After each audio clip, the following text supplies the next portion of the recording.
set your coaches and pros, the X's and O's. This is the best thing to do, what we know, so let's go.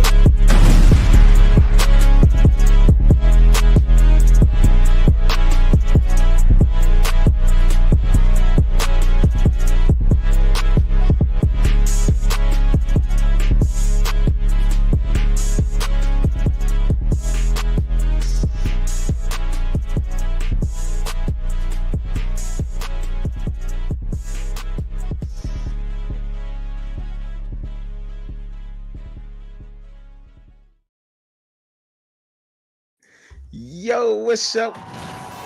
What's up? Let's go. Let's go. Man, oh man, this week, man, it was crazy. A lot of things said. So, did you get it in the description? I had to put it in the description, right? Let me get this mic right. So, what he was saying was, and exactly what he said, Jimmy Haslam, that is, about Shiloh Sanders, was that he was throwing his GM under the bus because of the things that was said out here went over some people's head just so they could sweep all that under the rug. You get what I'm saying? Y'all dig what I'm saying? And there was some things, and before I get up into the Shedeur thing, right? I want to let everybody know, newcomers here, whether you like it or not, you know what I'm saying, hit that like button, and subscribe to the channel. You know what I'm saying? I try to keep it real about a lot of things that I'm saying out here and a lot of things going on. Not a lot of people's doing that, so appreciate that, right? And but yeah, he said some things. I'm gonna get up into that, but there's a lot of news that's going on. There's so much that's going on out here, and I want to, before we get into that, and I want to talk about Shedeur also and what's going on, exactly what I think is moving forward, what's going on with him. But I'll get into that. There's a bunch of things, and there's so much to get into. I'm actually excited about this show, for real. I'm excited about what's going on right now because there's so much that's going on, man. And yo, I just can't tell y'all how excited I am, for real, to get up into this show, man. Because and not only are we going to talk Shedeur, so no doubt. So y'all stick around for that because we're going to definitely talk about it, and y'all gonna get my take on it. I'm gonna try to get through everything else as quickly as possible, all these other topics, and every little thing that's going on. So the longer that I'm sitting here and I'm talking and I'm just feeling hot air right now, what I'm saying, I'm wasting time to get on that Shedeur topic. So I ain't gonna keep y'all waiting, to get there, and what I think, because see, you gotta, everybody get to just jump out the window so fast on the topics throughout the week when it happened. But see, with trucking, when you come to sports with Truck and Chubby, you get to wait till that Saturday when you heard what everybody else had to say about it.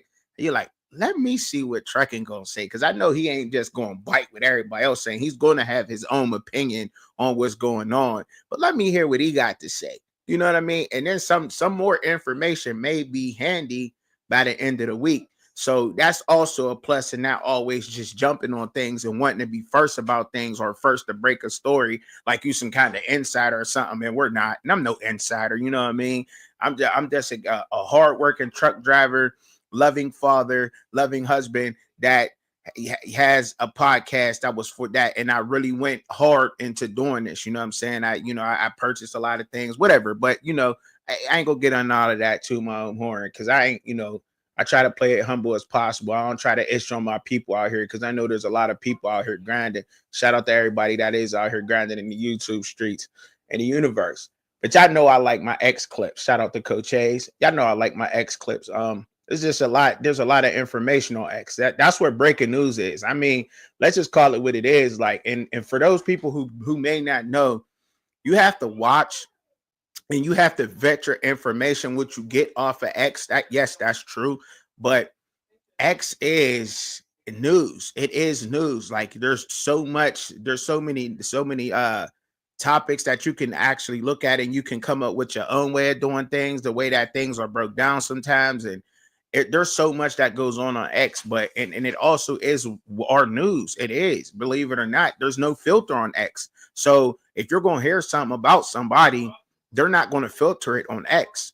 And I'll debate that with anybody at any given time. Like it don't matter to me, because I know, like, for real, like they're not going to, how Instagram or even YouTube might do it. You know what I'm saying? Some platforms shut you down, and they try to censor your information and what you're putting out there on certain individuals. X doesn't do that. You know what I mean? They don't. So, but you do got to vet your information. You got to keep doing your research on it to make sure that you got the correct information before you go out the window with things. And I don't think that I ever came out the window saying some things. Now, I did try to break something about Shedeur, but we ain't gonna get up in that right now. We're gonna talk about that a little bit later. I want to start off talking about my man Dez Bryant and what he had to say about Michael Parsons. I will drop the link in the chat for anybody that may want to join. If you don't, it's cool. You know what I'm saying? Y'all jump in when y'all feel like y'all want to jump in, but I'm gonna keep cooking anyway. But I wanted to start off, before I got into Shedeur or whatever, I wanted to start off talking about Dez Bryant and what Dez Bryant had to say on his platform. Shout out to Dez Bryant. About Michael Parsons leaving the Cowboys. You know, Michael Parsons been taking a lot of flack from a lot of people all week long on him leaving the Cowboys. Well, beg to differ. Like, I mean, the man, I mean, look, you can't be mad at what he got, what he got going on. It is what it is. But let's get X pulled up here real quick. Let me know if y'all can see the video. I'll make it big. The guys like myself. Hey, Micah, what you doing? A message that you sending, the business that you standing on is extremely major, brother. The guys like myself, guys who came before you, we failed. We failed tremendously on standing our ground, due to the lack of knowledge and the lack of support entering a world that we was very unfamiliar with. Mm. I remember being in that situation like you. Nervous, scared, don't know which way to go. Can't trust my support system. By the way, shout out to David, man. Wow. He's one of the best agents in the business. I respect how y'all go about y'all business. So a huge salute there. But like I was saying, man, much respect to you. For real. Do what's best for you. Do I want to see you with the star in your helmet? Yes, I do. I pray that Jerry and them do what's right, pay you what you deserve. You're an incredible talent. You are a superstar. You're worth every penny that you're asking for. And if everything don't work out, you still gonna be great because that's who you are. Period. So again, I appreciate you. I support you. As I always love, dog. Hey yo, that was real. That was real. That was real. Forgive me, y'all. I gotta put on my do not disturb. I should have already did that before the show. That's unprofessional of me, but y'all forgive me. This is a hood show. This is a real show. This is a real show. Y'all, look. What Dez Bryant just did there, I gotta give him another one and drop a bomb. Not many people doing what Dez just did just now, y'all. Like, regardless of how you feel or whatever's going on, not many people is doing what Dez Bryant just did right there to that young man, Michael Parsons. First of all, he came at him like, I know I'm a vet. Y'all heard it. You can go back and rewind it what Dez Bryant just had to say if you didn't hear it all. But to come out and say the things that he just said to Michael Parsons, the way he said it, he didn't hate or nothing. He was like, look, I remember being there young and scared and not trusting everybody around me because, I think this is like what he had a rookie contract. So this is moving into his second contract. So he's seeing some things already out there and what it's like for people to be vultures or leeches onto your money, right? And he came at him real. And not everybody's going to do that. But see, he should be have he Dad should have a bigger prop. He's not right about everything. None of us are. None of us are. But one thing you can never say about Dez is that he don't keep it real. You know what I mean? You could say what you want about Daz, but one, if you're going to say something about him, is that he's going to tell it how he feels, his true opinion. There's no filter on that. And I think we got to start congratulating that more than anything out there, right? You know, because and I rock with Daz too, because he's never really got anything to say about, people who have regular 9 to 5s, but go into the podcast world, whatever type of podcast you have, whether that's a reality or a lifestyle or sports or entertainment, whatever podcast you have, and you have a regular 9 to 5. He's not one of those people with those background resumes that'll call us nobodies out here. You know what I mean? Like he don't do that. So I respect Daz a lot and what he got to say.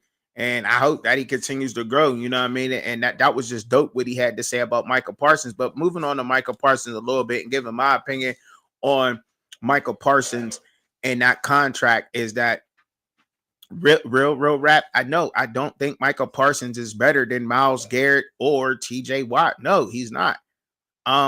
He may not even. I don't know. Like I mean, when you look at him, is he Crosby-ish? Would you say him and Crosby like they entangled? I would argue that. I mean, can't nobody argue that Hendrickson been the best with the Bengals.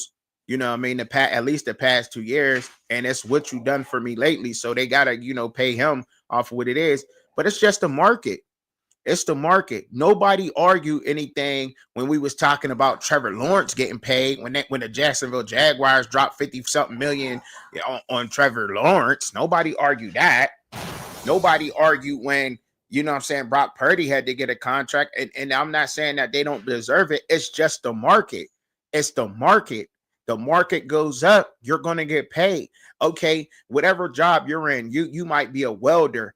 I'm a truck driver. You know what I'm saying? I'd be damned if they out here, if there's a big announcement, the president or the Department of Transportation come out and say all truck drivers, you know what I mean, are going to start making $50,000 a year. You know what I'm saying? And then my company not give me my $50,000 a year. I'm going elsewhere. Motherfucker, you gonna give me my $50,000 extra a year? That was sad. You know what I'm saying? Like that's anybody though. That's any of our jobs. That's just not, the realm of truck driving. You could be a worker at Dollar General. You know what I'm saying? I don't knock nobody's hustle. You out there getting out money. I don't give a fuck where you working at. You could be working at McDonald's. You could be working at Dollar General. You could be working at Family Dollar. You could be working at the Goodwill. If you out there grinding and getting a legal paycheck, man, I salute to you, because guess what? You're getting up off your ass, and a lot of people out here ain't doing that. Period, point blank. So salute to you, first of all. Want to say that. Second of all, but if they was going to give more money, you want more money. I want my paper. And to be honest, you know what I'm saying? That's the problem a lot of people having now, because during the pandemic, you know what I'm saying?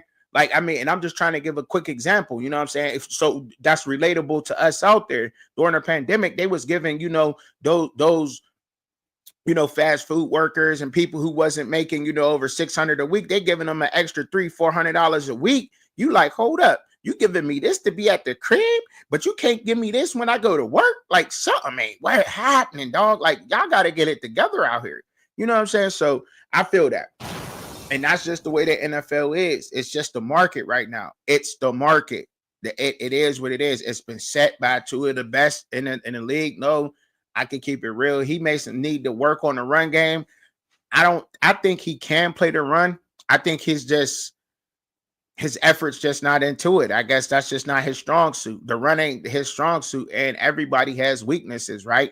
TJ Watt, he's injury prone. He gets bumps and bruises. You know what I mean? He goes so hard, like how Troy Polamalu do. They always messing up something because they just play like Tasmanian devils on the field, right?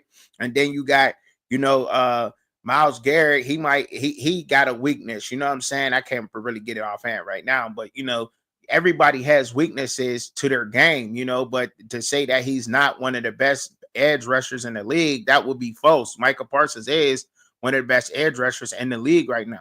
And the market says that you got to pay him what you pay him. But I also do see where Jerry Jones might be on that. Like, I just gave a whole bunch of money to a whole bunch of people that didn't pan out. However, I don't know if Michael Parsons is one of them people, Mr. Jerry Jones. Michael Parsons, he got a podcast. I've said something about him having a podcast and trying to play football, but he's proven me wrong time and time again. You know, Michael Parsons has came out and then Michael Parsons has showed up.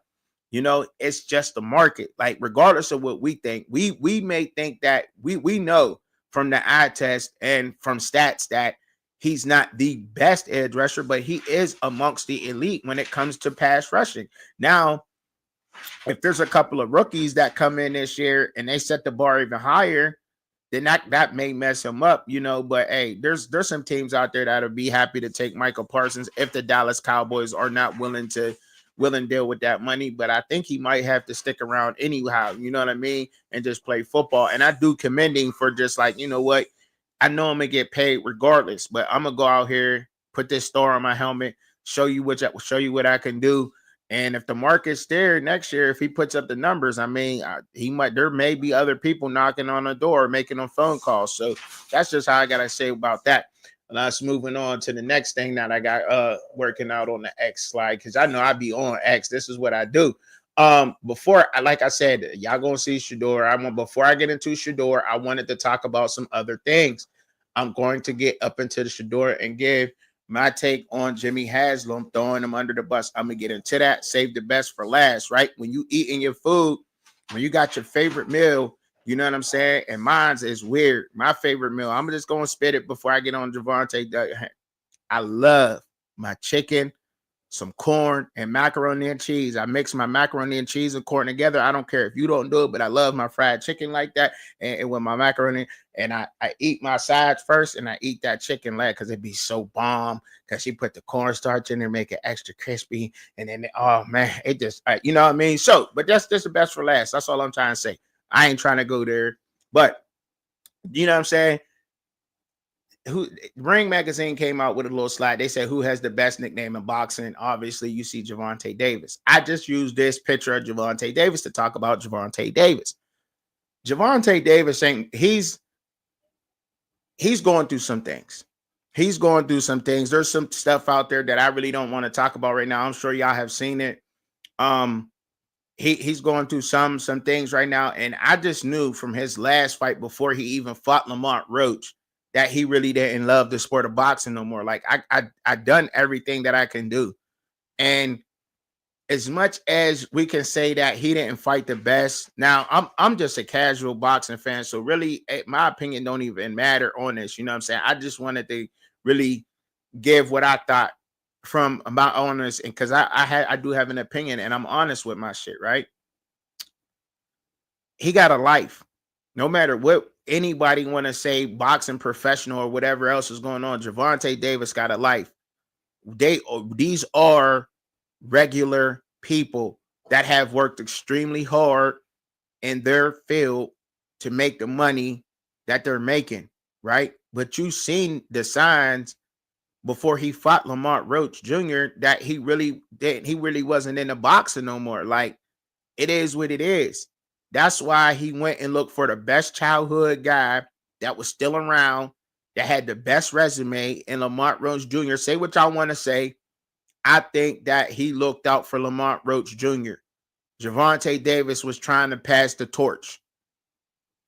You know what I mean? Like, you know, not pass the torch. Like, let me reword that, because a lot of people say he not passing the torch to Lamont Roach. What are you talking about? He was giving Lamont Roach a level up from where he's at, because Lamont Roach only had lost one fight before Javvante Davis, and he been boxing his ass off since he was 14 years old from the DMV area. They both from the same area. Javvante, like, look, dog, let me get you a level up. You really love this. You really love this, bro. I don't. I've been at the top so long. I done seen people that I thought had my back snake me out. You know what I'm saying? I probably had a girl or two that I thought that was there for me. Walked in, see my homeboy, you know what I'm saying, doggy style, whatever. I don't know. You know what I'm saying? It's a crazy life once you get that kind of money.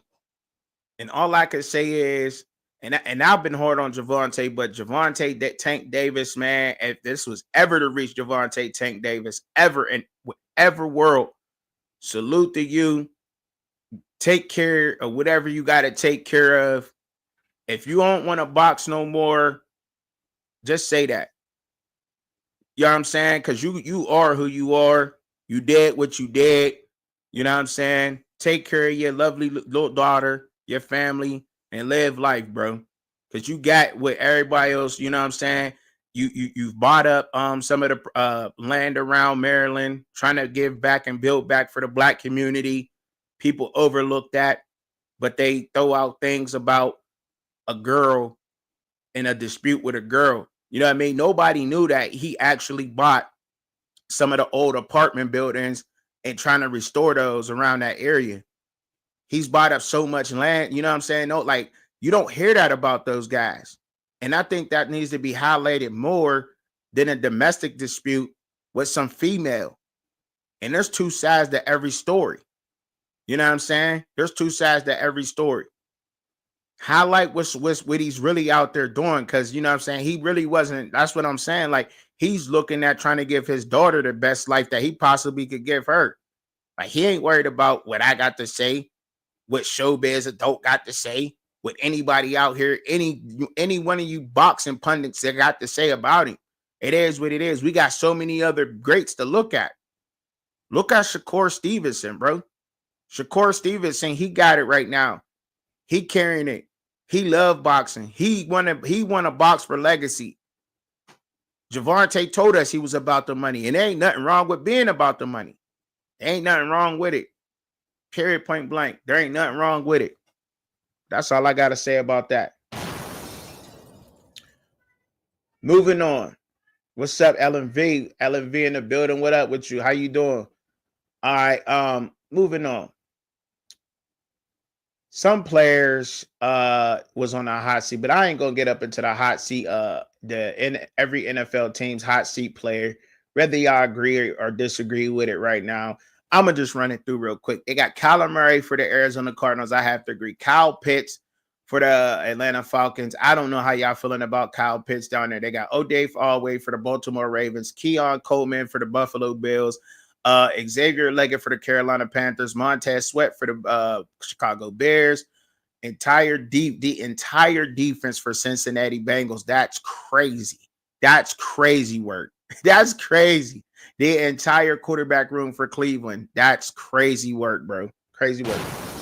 Trayvon Diggs for Dallas Cowboys, Troy Franklin for the Denver Broncos, the entire defense for the Detroit Lions was on a hot. That's just crazy.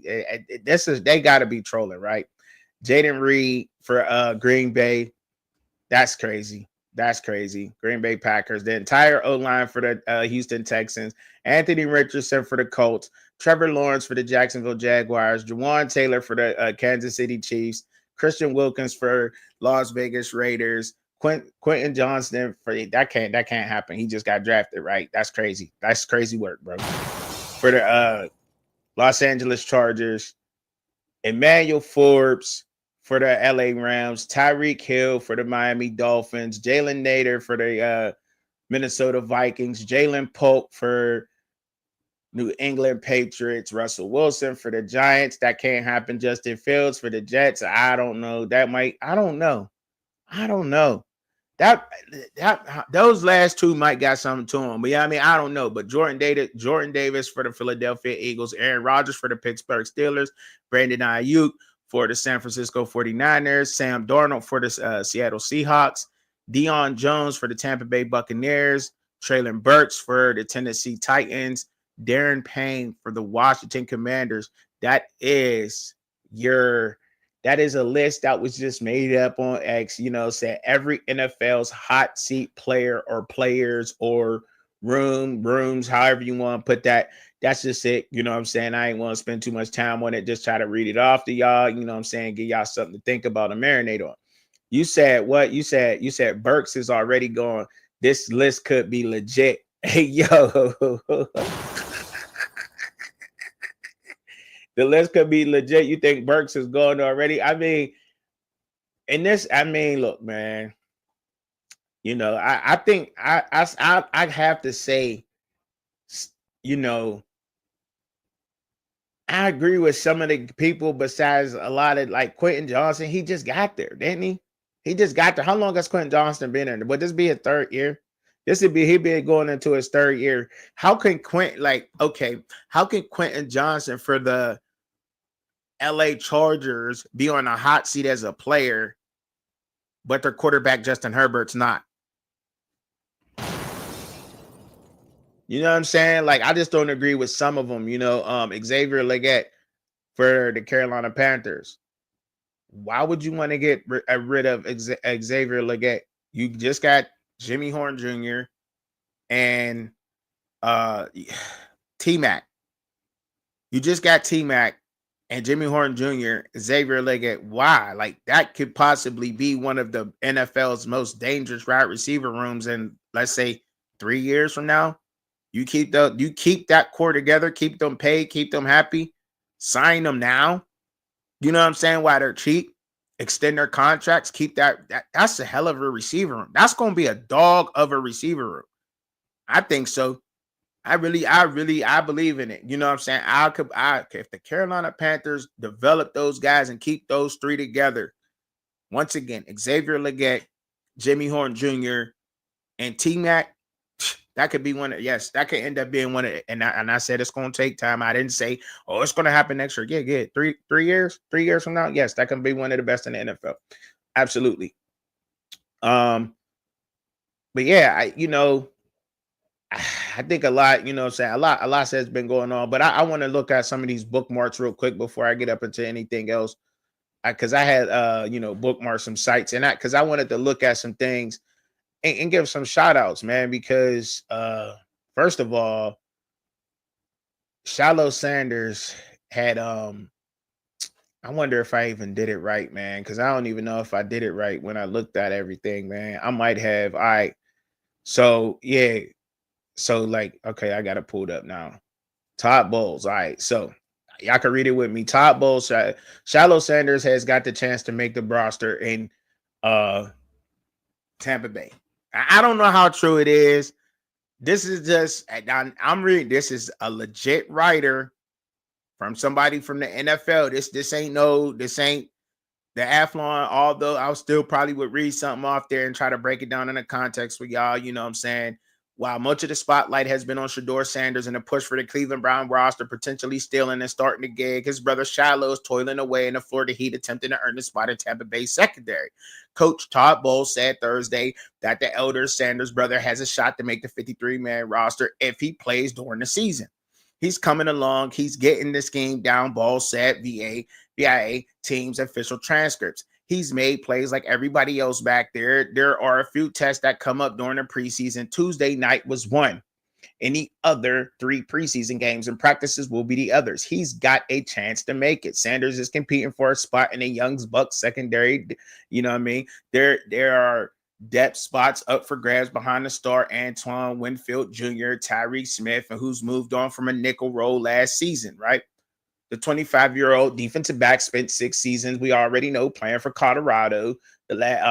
His last 2 was at Colorado, 6 seasons. In his final season, Sanders finished he sent 67 tackles, 2 tackles for a loss, 1 sack, 2 pass defended, 1 forced fumble, and 2 fumble recoveries. And he took one of those fumble recoveries to the house.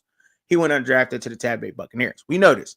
Deion just recently went down there to watch him practice, to see how things was going. Todd Bowles and Deion had a conversation. We don't know how that went. I'm not going to speculate on how that went. I just wanted to read y'all a quick update from NFL and let y'all know that Shiloh Sanders is looking good to Todd Bowles. He might be a Todd Bowles guy. We know Todd Bowles like physical hit guys who will hit. He's more of an old school type of defensive coach, minded coach. Yeah, I think he came back too early, to be honest. When DJ Giddens made Shiloh Weak at the knees. You know what I'm saying? I thought I was listening to it. Was that Escape? Was that old Escape or was that SWV? Y'all females help me out real quick. I think it was our song that used to be like, I get so weak at the knees, I can hardly speak, I lose all control, and something take over me. You know what I'm saying? I don't know, but I'm just saying that's how DJ Giddens was probably making Shiloh feel. And I just thought he came back early. I think his shoulder was already a little bit messed up. He been had to needed that surgery, and he was like, "I'm this young big dude coming out here running like this." You know what I'm saying? And that just happened like that. So I don't know if that was really happening or if that really happened, but I know Top Bowles, he likes the way Shiloh plays ball. You know, I seen enough film on Shiloh. I seen Shiloh play on the field. Um, he's worked on a lot, and maybe some studs wind up being duds, and some duds wind up being studs. That's just how it is in the NFL. We've seen it time and time again. We've seen undrafted guys go in the NFL become superstars. We've seen superstars in college go in the NFL and end up the third string quarterback on the roster forever. We've seen these things.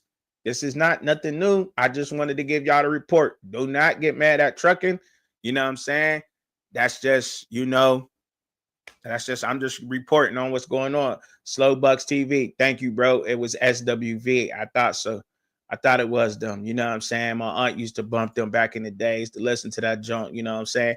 I heard the song, like, where my wife at? My wife will kick my ass. Let me see where she at. She around? All right. I think she upstairs. I just watch my aunt's friends just shake their butt, dancing to the music, and just be stuck looking there like a little dude. Like, what is like, ooh, like keep like play that song again, auntie. I Hey, I got to look. It's the truth, man. It's the truth. We all got them now. Now might not been one of them songs for you or for y'all out there, but everybody got one of them songs where you just be standing because we wasn't allowed around adults. You had to be peeping down the steps or something, looking down at the banister. Get y'all little nosy butts upstairs. You like, I'm out. You know what I'm saying? So we just looking over the banister like, oh, like, ooh, like look at it, like. Oh, did you see her butt? Like, nah, let me stop. Let me stop. They probably like, CJ, you a cut up. Get off the internet. You get up. Just get out. Just. Oh, man. Thank you, Nipple Barrow. Thank you. But yeah, man. So I'm just trying to give y'all a quick update on that. Now I do got some more bookmarks, you know what I'm saying? Some other things that I have bookmarks too. I gotta pull them up. Dang, where did I go to? Did I do it wrong? Did I do it wrong? I don't think I did. All right, hold on. Y'all gotta give me a time. See, I'm over here messing around. I'm over here clowning around, and I'm over here like, come on, man. You got a show to run. Trucking, what is you over here doing? Now you over here losing. Oh man, I can't say that was funny. I be enjoying this sometimes a little too much. But yeah, come on, man. Come on, man. Where did it go? Where did my tab go? That's crazy. All right. Okay. I got something else pulled up. All right. Just got to share this next one. All right. So yeah, next one is this from CBS Sports. I think this is also a good writer. It's just saying that, Tex Arch Manning, Florida's DJ Lagway among college football players using their paydays to give back. And I've already pretty much read the article, but they're just saying that, and I'm gonna read it. Well, I didn't read. I read this. The name, image, and likeness payments have been permanently reshaped to college football. Many fans would argue that it has been for the better. Critics point to big money deals that lead and fly by night, roster moves, and power programs, buying rosters behind the power of big pocketbooks. While those concerns are valid and other side of the NFL that often goes overlooked. Across the country, players are using their newfound income to make a positive impact, creating change, and that once was possible for coaches with millions of dollars in salaries. Travis Hunter last season, Heisman Trophy winner, donated a significant portion of his own money to Colorado's NFI collective. In each of the past 2 years, by doing so, he helped NIL fund NIL deals for 10 to 15 teammates. Hunter earned his money through endorsement deals, not the collective, and chose to give back by sharing with his teammates. Athletes are using NIL earnings to support their communities, aid disaster relief efforts, and fund charitable causes. Here are just a few high profile examples of college football players using NIL for the good. Let me give credit to this writer before I get up into this, because I really like giving credit to the writers. This is by Brad Crawford for CBS, ladies and gentlemen. And I'm just reading off what he has written. Okay, just giving y'all some information. All right. Damon Wilson from Missouri. The Missouri linebacker is ensuring Pop Warner football in his former prep program in his native Florida. He gets off right foot this season with an $11,000 donation. Williams said, yes, he's very passionate about strengthening the next generation of Pop Warner kids, and raved about the impact youth football had on his upbringing as a child. That is dope. That is dope. That's super dope that he would do that. Shout out to Damon Wilson from Mizzou. Giving $11,000, that's gonna help them get all new uniforms, all new equipment. You know what I'm saying? That's gonna help them get the latest equipment, the latest shoulder pad technology, latest helmets, and doing something for the community means a lot. And when you got these young men out here doing that, because it really don't cost that much to get involved with your community.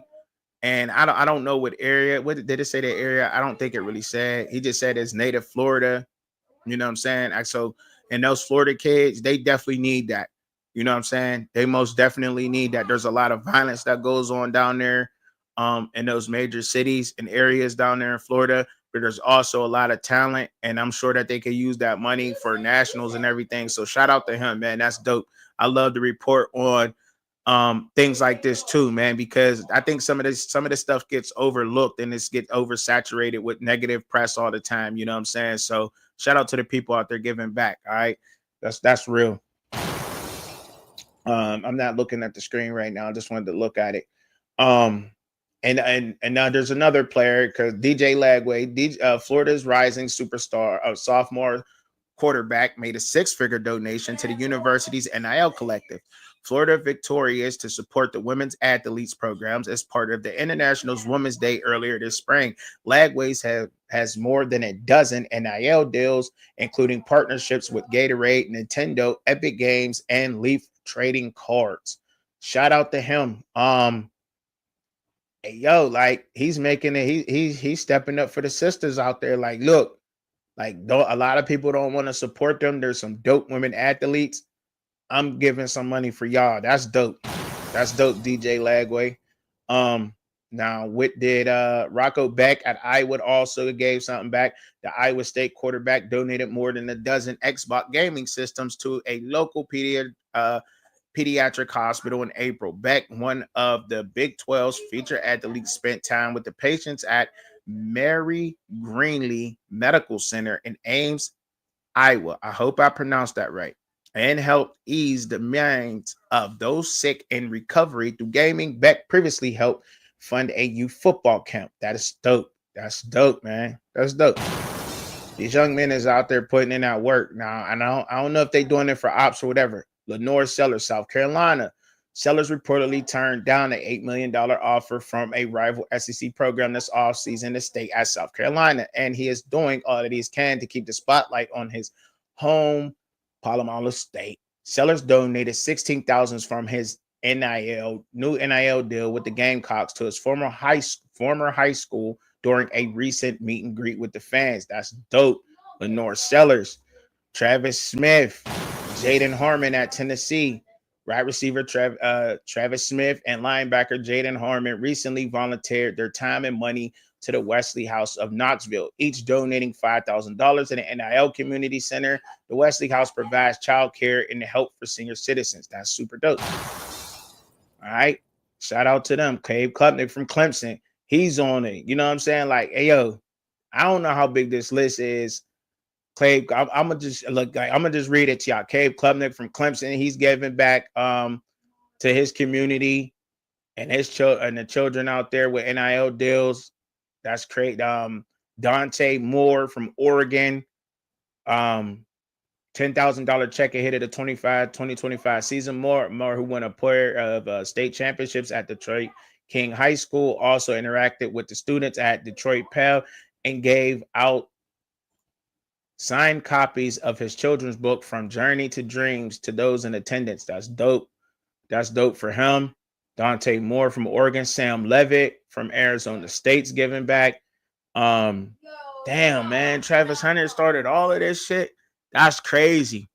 I mean, I ain't saying he started. I mean, I'm just saying, like, hey, I know he hasn't. There's been a lot of athletes who's been doing this, but shout out to the writer who wrote this, because this is a lot. You know what I'm saying? This means a lot to a lot of people. Kendrick Folk, like Auburn, he's giving back.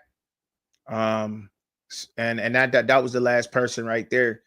But I wanted to, let y'all know what's going on out there, man. I think that's super dope that a lot of these athletes out here are giving back, man. Like, just like I gave Shedeur his props, man, for what he did out Cleveland. Like, I don't know if y'all know about Cleveland like the way I do. I'm not that far from Cleveland. I ain't trying to give my location or nothing, but I'm a hop, skip, and a jump from the city of Cleveland. So I get some of the local news and I see what's happening out there or whatever's going on. You know what I'm saying? So with that being said, like, a bunch of things go on. Excuse me. Hold on real quick, y'all. Hold on.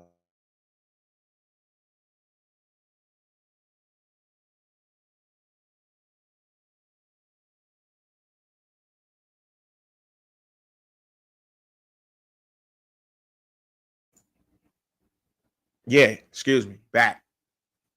So, you know, in Cleveland, there's a bunch of stuff going on there. So what he did was dope, and he actually went to some communities that really needed that. Whether y'all didn't, I don't know if a lot of people out there knew that or not. But he ain't just roll up in the best community out there. He could have went to the safest place in Cleveland. Like, he went to some sketchy places in Cleveland, and he touched a lot of those kids out there, and that's why there's a big and there's a huge percentage of African American people out there in Cleveland that want to see Shedeur Sanders win, and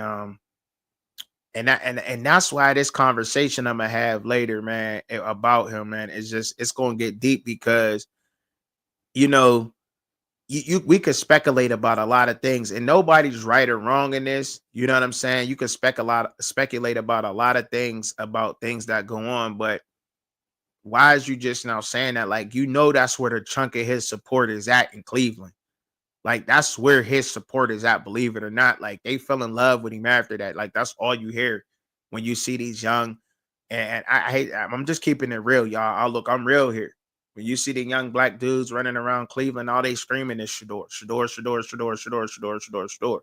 And he went out there and touched them. You know what I'm saying? And I said that recently, and I think it was huge. Like, yo, that's crazy that he did that. It's wild out there, man. It get like that out there. What up? What up, Goat? What up with you, bro? How you feeling? How you feeling, Goat? I'm glad y'all up in here, man. You know what I'm saying? So, we're gonna get up into it. I got it cooking. I'm gonna get up into it later. Got a bunch of, man, there's just so much, it just be so many topics, man. They say Anthony Richardson is creating space and starting. Like, Anthony Richardson. Now, I don't know. I don't know if that how true that is. I don't know. You know what I'm saying? Like I said, some of these sometimes I'm just giving y'all the information. Like, I ain't look. I'm giving y'all what I'm reading. That's why I'm reading it straight from the site, and I'm giving y'all the writer's name and everything. You know what I'm saying? Before, this is by John Spradley from the Stampede Blue. This is the Colts um paper, online magazine, or however you want to put that there, but it's about the Colts, all about the Indianapolis Colts. Stampede Blue, shout out to him. And they just saying he's figured it out. It's in year 3. He's the front runner. I mean, he only could beat out Daniel. He has to beat Daniel Jones. That was just with the Giants. The Giants quarterback last year, for those that may not know. I don't think that's a huge feat to try to beat Daniel Jones out of a position. Now, but him being a starter, did he get it together? I don't know. Maybe he has, but I just couldn't think he could read a defense. Now it's gonna be an uphill battle for him though. It's gonna be an uphill battle for him, and maybe he has figured it out. I don't know if he's just hyping up. Um, because I haven't had the time to do. I'm not even gonna lie to you. I haven't had the time to do too much vetting on this Stampede Blue to see if it was like you know what kind of fan page is this for the Colts? Is this like one of them that's going to be real about the information, or if it's going to be, somebody who calls it straight down the middle, straight down the line? They say what it is, whether it's good or bad. You know what I mean? I don't really know if it's just propaganda for them or not. So but I did want to let y'all know where I got the information from and where I read it, right? You know what I'm saying? So y'all can also take a look for yourself if that's how y'all felt to do it. But me personally, I think my eyes do not fail me. The stats does not neither. They he has things that he needs to work on, but I don't think that he's going to learn much from watching Daniel Jones. That's the crazy thing. Like, I'm just being honest. Like, you know what I mean? Like, what can he learn from Daniel Jones? He's more athletic than him. He has the same traits when it comes to the arm strength and everything. Like, what could he do? I don't know. Maybe somebody can talk me off the ledge. I don't know. Maybe I'm tripping. I don't think I am, but whatever. But I don't think that I'm a lot of things sometimes. So that possibly can go the other way. But I'm gonna drop the link for y'all. Go whoever. I see ain't nobody really want to jump up in here, but that's cool. That's okay. Because I'm gonna keep it going regardless. And one more thing before we get up into two more things. I'm sorry, two more things before we get up into Shedeur. Just real quick. I'm just trying to get y'all some information before we get up into Shedeur. Like I said, I was just trying to let it cook, like trying to let people get up in here, right? Cooper Kupp joining, he joined the Seahawks. Cooper Kupp being with the Seahawks, man, I think that's that's going to be a tremendous help for that team. He was in that division with the Rams for years, and Sam Darnold being there, I think that's going to be a huge help for him and that right receiver room. And that's pretty much all I really got to say about how, what I think about Cooper Kupp joining the Seattle Seahawks. Now, does Cooper Kupp make them win a game or two? I don't want to go as far as saying that, and lying to y'all out here and saying, yeah, Cooper Kupp's going to make the Seattle Seahawks go to the playoffs. No, I'm not going to say that to y'all. I'm going to keep it real with y'all, and I'm going to tell y'all that Cooper Kupp being there helps that wide receiver room, gives Sam Darnold another legit target, a veteran target. Cooper Kupp is a beast. He is a Triple Crown winner, has done that. So do not sleep on him. He's a hard worker. Injuries have plagued him. Did he lose a step or two? We don't really know. But him being there and familiar with that division and that defense, that may help. That means a lot. Means a lot. I don't know if I'd have let that happen. I don't know if I'd have let him go to a division team. I probably would have, wanted him to go to like the Steelers or something. I know y'all been telling me about, Will Howard and everything, and Will Howard with the Steelers. Hey, yo, trucking Will Howard's been, he's shining. And on the Steelers.com, Noah Strackbin, I don't know, Noah Strackbin, if that's how you pronounce your last name. It's STRACKBEIN is how you pronounce his last name. Noah, first name. I hope I didn't get it wrong. Try to pronounce it the best way I could. But he's just saying there's two things that everybody is talking about with the Pittsburgh Steelers camp right now. Of course, I know that's DK Metcalf. The young kids is going crazy for DK in Pittsburgh. Don't care what they look like. Everybody loves DK Metcalf right now in Pittsburgh, and they like Will Howard. And a lot of people like Sawyer. Believe it or not, too. Will Howard, I mean, to me, it's crazy to me, and I'm gonna say it like this, right? It's crazy to me how, and look, nobody expected the draft to go the way it did, right? But it did. And not only did Shedeur get drafted late, right? But the quarterback who won the national championship got drafted in the 6th round. Like, have we ever seen that? Like, and then look, man, I don't know why I won't go ahead and just do my damn homework on that question to make sure that it didn't happen. You know what I'm saying? Like, I'm definitely gonna do it because it's just crazy to me. Like, and I'm sure maybe it has happened. You know, maybe it has happened. Like, there's been quarterback. I know that for sure. There's been quarterbacks who's won national champions in college and didn't do shit in the NFL. You know what I mean? I know that. But what I'm saying is like, dang, like, and just recency bias. I mean, in the past. So can I say in the past, maybe like, have we seen this in the past 10 years? Like, at least in the last 5 years, any quarterback, or the past 10, maybe can we go back 15? I'm just off top of my head. I could be wrong, but like in the last 10 years, have we even ever seen a quarterback who's won the Natty in college go that late? And I mean, he's 6'4", 200, he a legit 6'4". I think they had him listed at like 6'5". So he's a legit 6'4", perfect height for quarterback, 230 pounds, perfect size for quarterback. Excuse me, got a rocket arm. And the dude is athletic enough. Like, he's played in a Kansas State system where Avery Johnson's playing right now, where they use the quarterback to run straight up quarterback whams. You know what I'm saying? And he's played in that type of system, and he's athletic enough to do that. So I mean, it's just crazy. Like, I didn't expect him to drop that far. To be honest with y'all, I really didn't.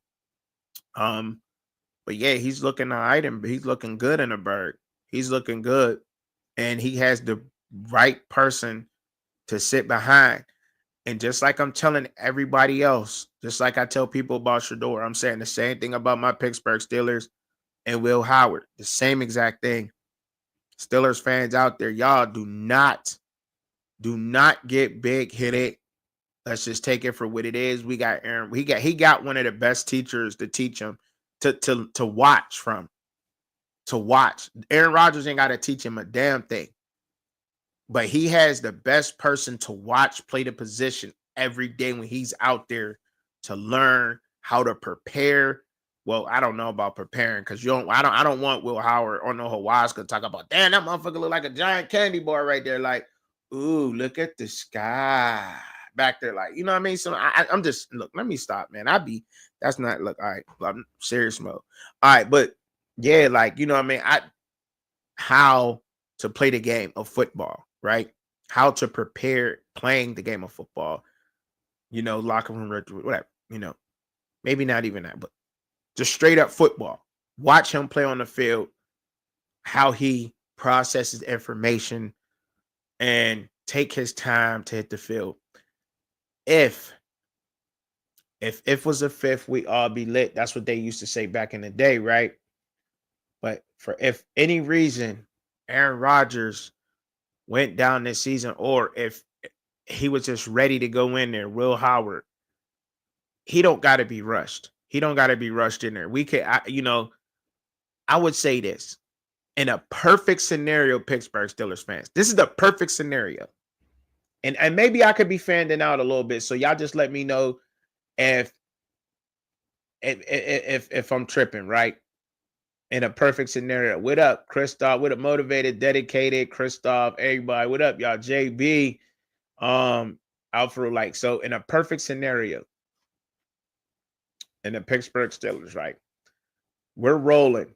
We get it rolling. And we're winning games. And we're just smashing. You know what I mean? We just smashing the games. And we clinch a playoff berth with Aaron Rodgers being the starting quarterback. We clinch a playoff berth, meaning we're in the playoffs regardless. Wild card, whatever. We're in the playoffs. We clinch a playoff berth. I mean, it's happened. I don't know what it's rough to give y'all a week on that or whatever, but y'all get what I'm saying, right? In perfect world, we clinch a playoff berth. Bringing Will Howard in that scenario to get his reps from that point on, I think would be excellent to do so.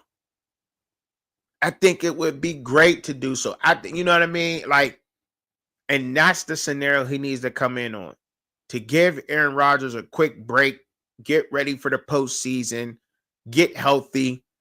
And that's the only time that I think I want him on the field, to be honest. Now, I'm not saying that he's not a dog or anything, but I'm just saying I want him to take his time to get this right. So when he come in, or he may even take the job, he may make it so tough to the point where Mike Tomlin, like, no, hold up, Rod, hold up, A-Rod, like, chill, chill. He cooking right now. Let him rock out. You know what I'm saying? Like, and that's my perfect scenario. But I could be fanning out. You know what I'm saying? I'm a fan. I'm biased. I'm trying to call it down the middle, but that's in a perfect world for me. That's why I would want to see out of Will Howard anyway, because you know, because they're not too much vested in him by being a 6th-round pick, or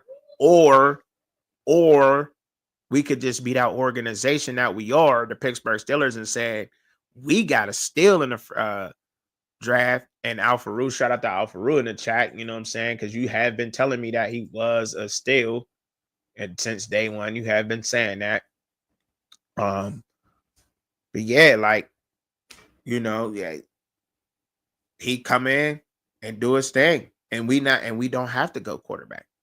We won't have to worry about that no more. We could just build the rest of the team up the way we are. So that's it for right now. I think that was my last one. So you say yes, AJ McCarron from Alabama getting drafted late and won a national championship. Yes. So we have seen it. Right. And that's all I'm saying. You said they did the same shit to Stetson Bennett. Yes, motivated, dedicated. I mean, yeah, so it's not nothing new. Like, it's not something that's taboo, or it's not something that hasn't been done. Like, there's been great quarterbacks who's been drafted late all the time. Like, it's not something that's bad, you know. But I mean, I was you know, AJ McCarron, how tall was McCarron? I can't remember how tall McCarron was or whatever, but for him to be that way or whatever. But and, you know, Will Howard being you know, having all the traits, the physical traits, the body type, the prototype that they want in the NFL, you know, for him to go that round, I'm like, damn, he know how to win. But it is what it is. Now I can see like Riley Leonard, you know what I'm saying? Was it him? Yeah, Leonard being the way it was, because I thought Leonard was bigger. Oh, you say he was 6'3"? Yeah, yeah. Yeah, and then I feel you. Yeah, so he got the size too. So yeah, it happens. Like, it's not nothing that's not new. So, you know what I mean? It's not new. It's not something that's not new. So we should probably expect that out of some of those, you know, organizations. So I put the link to the chat in there. I'm about to get this video pulled up real quick about Shedeur Sanders or whatever. I'm gonna get the video on the on with, not about Shedeur, but what the GM had to say about Shedeur, because, and then we're gonna cook on it. We're gonna get your opinions. I mean, I know plenty of people may have some things to say. Now, look, before we get up on here, look, y'all, we ain't nobody here to bash nobody. Ain't nobody here to say you're wrong, you're right. You know what I'm saying? Everybody's can have their own opinions on whatever they want. You know what I'm saying? On whatever it is. You ain't gotta.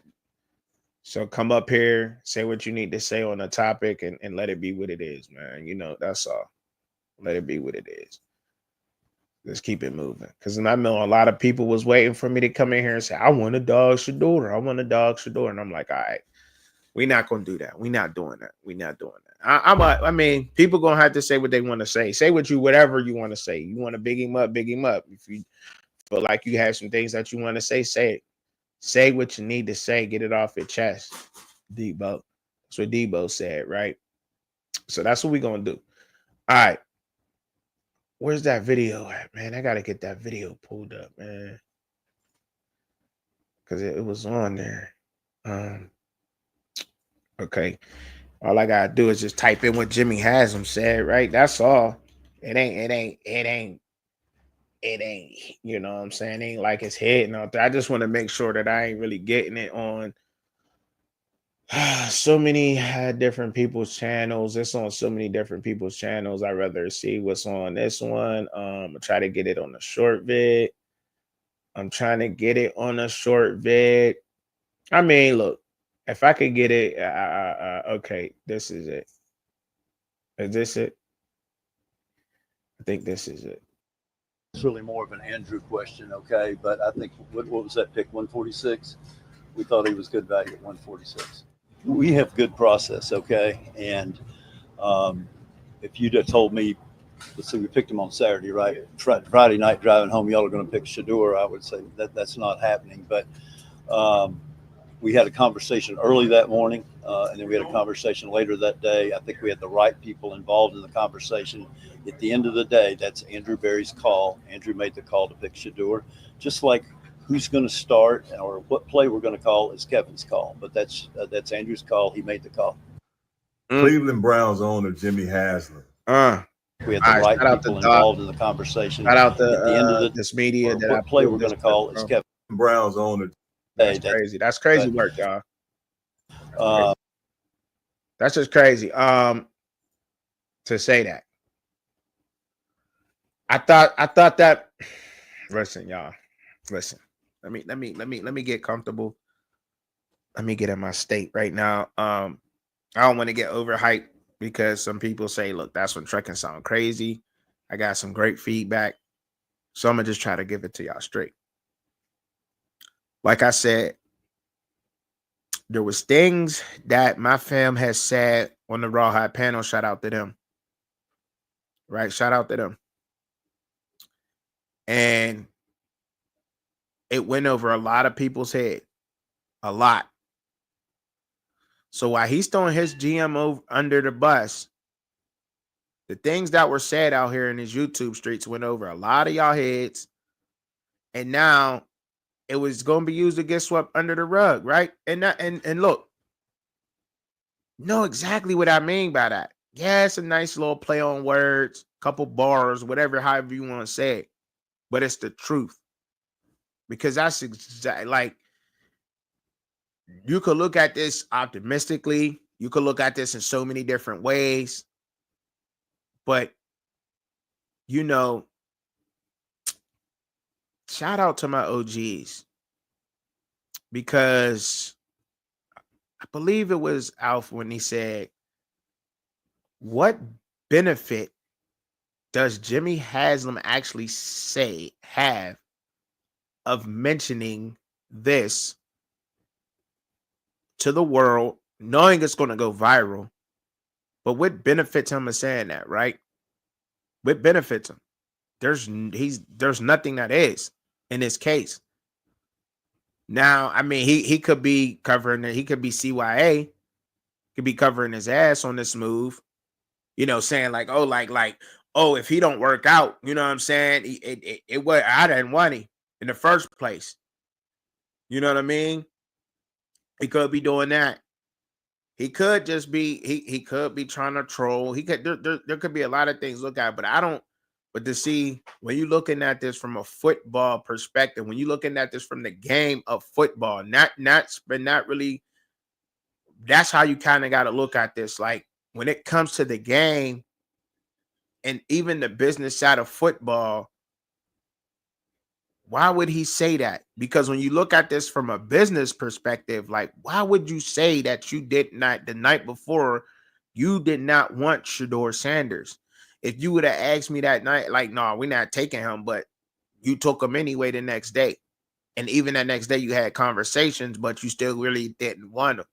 So, but what, and even from a business point of view, what benefits you to say that?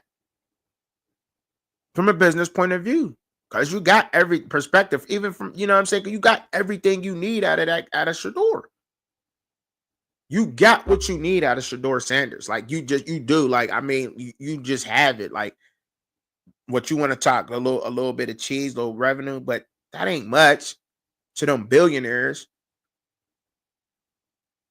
So if that's the way that you want to look at things and think, oh, well, because of that, like, he's like, yeah, the jersey sale numbers is cool, but I've seen this before with Manziel.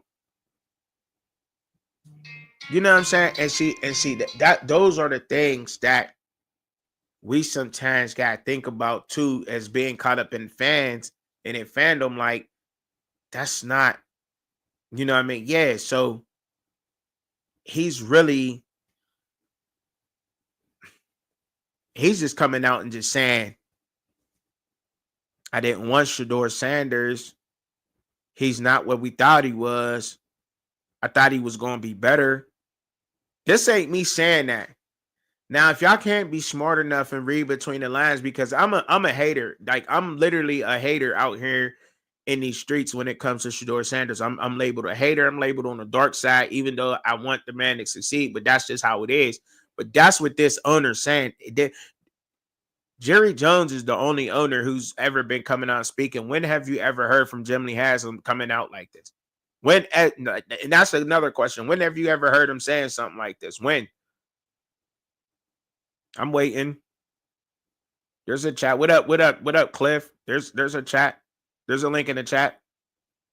The link is in the chat too, fam, for anybody. But look, like, so what's like, when that's we never heard that. So that's what he's doing. So when I did come out with the show last week, trade or develop Shedeur, that was a legit question because of what's going on right now to like this week. What up, Cliff? What up? What's going on, trucker? Ain't nothing, man. Ain't nothing. Just talking about the comments of the GM. I've been waiting all week to really talk about it. And some more to talk about it some more, because I think that, with no filter, and we had a couple of days to think about what we also said earlier this week too, or if we just still feel the same way we felt earlier this week. But I feel a little different about the situation, and to be honest, hearing everybody speak about it, Cliff, and I'm feeling like, man, look, dude don't want Shedeur, yo. Like, what, for him to come out and say that, like, that's crazy. Like, I think that's crazy for our owner to even do that, especially son. That's non-characteristic from him. He don't gain anything from saying that. Right. Well, I mean, my thoughts on it is, everybody was saying how close him and Dion was. Then you got a lot of people that said he was the one who pulled the trigger and said, draft Shedeur. And then people go back on the draft night to look at the GMs and the head coaches' faces when Shedeur was chosen. It wasn't the normal. We got the guy that we wanted. Um, to me, I just think he is kind of disassociating himself. He may know something that Yeah. we don't know. Maybe he knows that whatever Shedeur does, he doesn't have a chance of being on the active 53-man roster. And he doesn't want it. Oh, well, if you're the owner and you selected him, why not? And this and this and that. Or he's just trolling. Because like you said, he's a billionaire, so it doesn't affect him anyway. Yeah. So, And I don't even understand why he would even come out, and I've really never heard of an owner yeah. say that about a drafted player. Now, of course, what he said about Deshaun Watson, okay, we can understand that. But saying that about Shedeur, ugh, it's not a good look for him. Nah, it's not. But I mean, it's not. It's not a good look for him. But it's saying that too, like coming out and saying that. But and there ain't no but to that, because it's not a good look. It's not. There's not a good look about that, Cliff. There's really not. And if you're Shedeur at this point, what do you do? Are you comfortable in that situation? Get Law Dog about to come up here. Right on time, Law Dog. You came right on time. If you're Shedeur Sanders, Law Dog, because you've been riding the Shedeur thing, if you're Shedeur Sanders right now, what are you thinking? You're Shedeur Sanders on the Cleveland Browns quarterback right now. What are you thinking right now after the comments of your Slow and steady, control what I control, keep my head down, keep moving. All the outside noise ain't don't really mean shit. I mean, the owner saying something, but a lot of owners say something. Look at how Jerry Jones doing Michael Parsons. Look how the Yeah. Steelers was doing. Your boy, your white boy Watt out there, TJ Watt out there. So it's Okay. always been discord and riffraff going on between the management, coaching staff, and Mm-hmm. GM up to the owner. It's some discourse that's gonna happen. With him being a rookie is unfortunate for the situation, but we already know what this about. You know what I mean? Yeah. Like he gonna ride with his homies and them other owners, and Prime talked a little crazy, so he honed his nuts on his son, which is okay, it's understandable. But at the same time, it's the Cleveland Browns, nigga. So this what can happen. Mm-hmm. The Browns can play pussy and get fucked.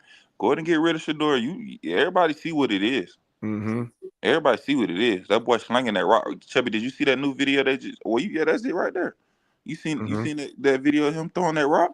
Yeah. The boy looked poised and looked like a guy. I You mean, know I what I mean, mean? I mean, look, I'm gonna keep it real. Like I've seen him not drift in the pocket. I ain't seen him drift. I seen Yeah, him but stepping see, up in the they pocket. gotta You know what I'm understand saying? And that's that means a lot because he did a lot of that drifting last year. but I Like you think because he trusting was those guys. that was because it was like it's just like this, bro. If if you allowing it, I'm gonna do it, bro. Like think about the favorite. Okay, Chubby, you played ball before, right? Right. And you was on a team where this nigga coach favorite, bro. So he allowed to do certain shit Mm-hmm. that Chubby can't do. You see what I'm saying? Got you. So with that being said, if this that nigga daddy, of course there's certain shit he gonna do. You know what I mean? Mm-hmm. That I'm like, what the fuck? And that just come with the territory of a father coaching his son, bro. You know what I mean? I played on AAU teams, and you know what I mean. I don't want to get too deep off into that, but I feel like that's a fixable. What you saying is correct. He's not doing that, which is correct. So, and I agree. And it got him looking awesome. You feel me? But man, slow and steady, man. Keep your head down. All the goddamn see you aunties and uncles, man. That noise ain't shit, bro. Them white folks don't really hear that shit, bro. They only hear that shit in this little community that we in, bro. You feel So me? why? So I so just like so I mean he's human too. So you don't think he's feeling a little bit disrespected by these comments at all from the Yeah, but owner? what can he do, Chub? He can't come out and say, man, the No, he owner got me can't come out and say that. You right. He got to right. That's keep why I his say head he got down to and keep keep his head working. down and slow and steady, bro, and just prove it on the field. And then how he get his get back, he ball out. He ball out. With him being a fifth round pick, he closer to getting his next contract than he is. You know what I'm saying? Yeah, So he put a big fuck you on the end of that bitch after. You know what I mean? That's I how, hear that's that. how, that's how you get him back. Put a big fuck you.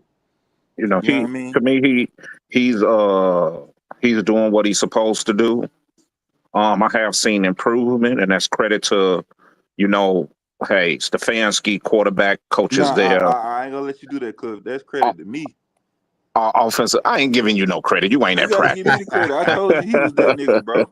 He been that nigga No, from the beginning, bro. no. I'm just saying what looks a lot better is his fundamentals. Footwork looks a lot better. As you were mentioning, Chubby, he's not drifting in the pocket. I think they worked on that a lot, and he probably worked on that by himself.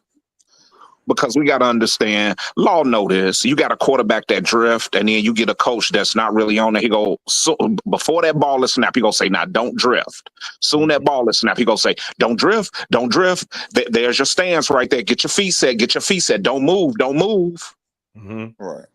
Constantly drill that in his head. Don't look at the pressure. Which I don't think Shedeur really had a problem with that. But his offensive line, of course, last year, we all know that sometimes he was looking at that pressure because he really didn't know. I mean, when you're a quarterback and soon as you say go, go, and the ball hits your hands and you got a man putting his helmet in your numbers, I mean, that's going to cause some, Well, I think a they, little they go they go nervousness. hand to hand. Too though. Partly his fault, partly O line fault. They split the, you know what I mean? Yeah, And yeah, 100% Coach Prime fault. right. So Yeah. everybody share a part in it. But I think it's beyond that now. You know what I mean? I think if y'all was able to see what I see and be the guru I am, What y'all think the pick gotta be? Y'all would know. Like I told you, he that nigga, bro. I tried to tell y'all, nigga. Put law on the shirt, man. Put law on the shirt. Put law to say guru on the Bro, shirt, I'm telling man. y'all, bro. He that nigga, bro. He I trying to tried to take tell credit y'all, for it. bro. I'm telling you, I would take a Shedeur over Cam Ward, bro. I trying to tell you. Man, look, man, them the numbers from the whole preseason, man. You know what I'm saying? Them the numbers right there. 70%, nigga. Come on, is it Men not lie, obvious? women lie, numbers don't lie. That's what I'm saying, nigga. I'm trying to tell these boys, You but know what I'm You saying? know, But niggas ain't want to hear me. we'll see it. You know, hey, his day is coming it's up a Friday it's night. You know what I'm saying? He'll be under them lights against them Panthers. mm-hmm. You know, and I'm not gonna throw shade because we all know nobody for this first preseason game. It ain't gonna be no first teamers out there. He about to These are cook. these are people He that ain't been practicing with no first teams though. He them guys he gonna be out there with is his guys. yeah, that's what I'm saying. You know what I'm saying? So hey, He about um, to cook, man. I'm gonna be tuned in to that game on the NFL Network. You See know, now, they really truly like it's not looking the way a lot of people thought this quarterback battle was going to shape out to be, right? Because I think I heard a lot of people saying that they maybe was going to cut part with go with Pickett, but for some reason I think the Browns like Pickett, yo. For some reason I think they like Pickett. He younger. Um, I mean, they only got it. What they got, they invested a 5th round pick in him. Also, if I'm not mistaken, y'all correct me out there in the chat if y'all. yeah, but I feel like they got that pick back when they made that trade. That's another thing I say. They got Yeah. that value right back. Right, right, Mm. and that's what I'm saying. I think they really like him. So I think and I don't know, man. I seen Dylan out there. He's struggling crazy, man. And that's just not.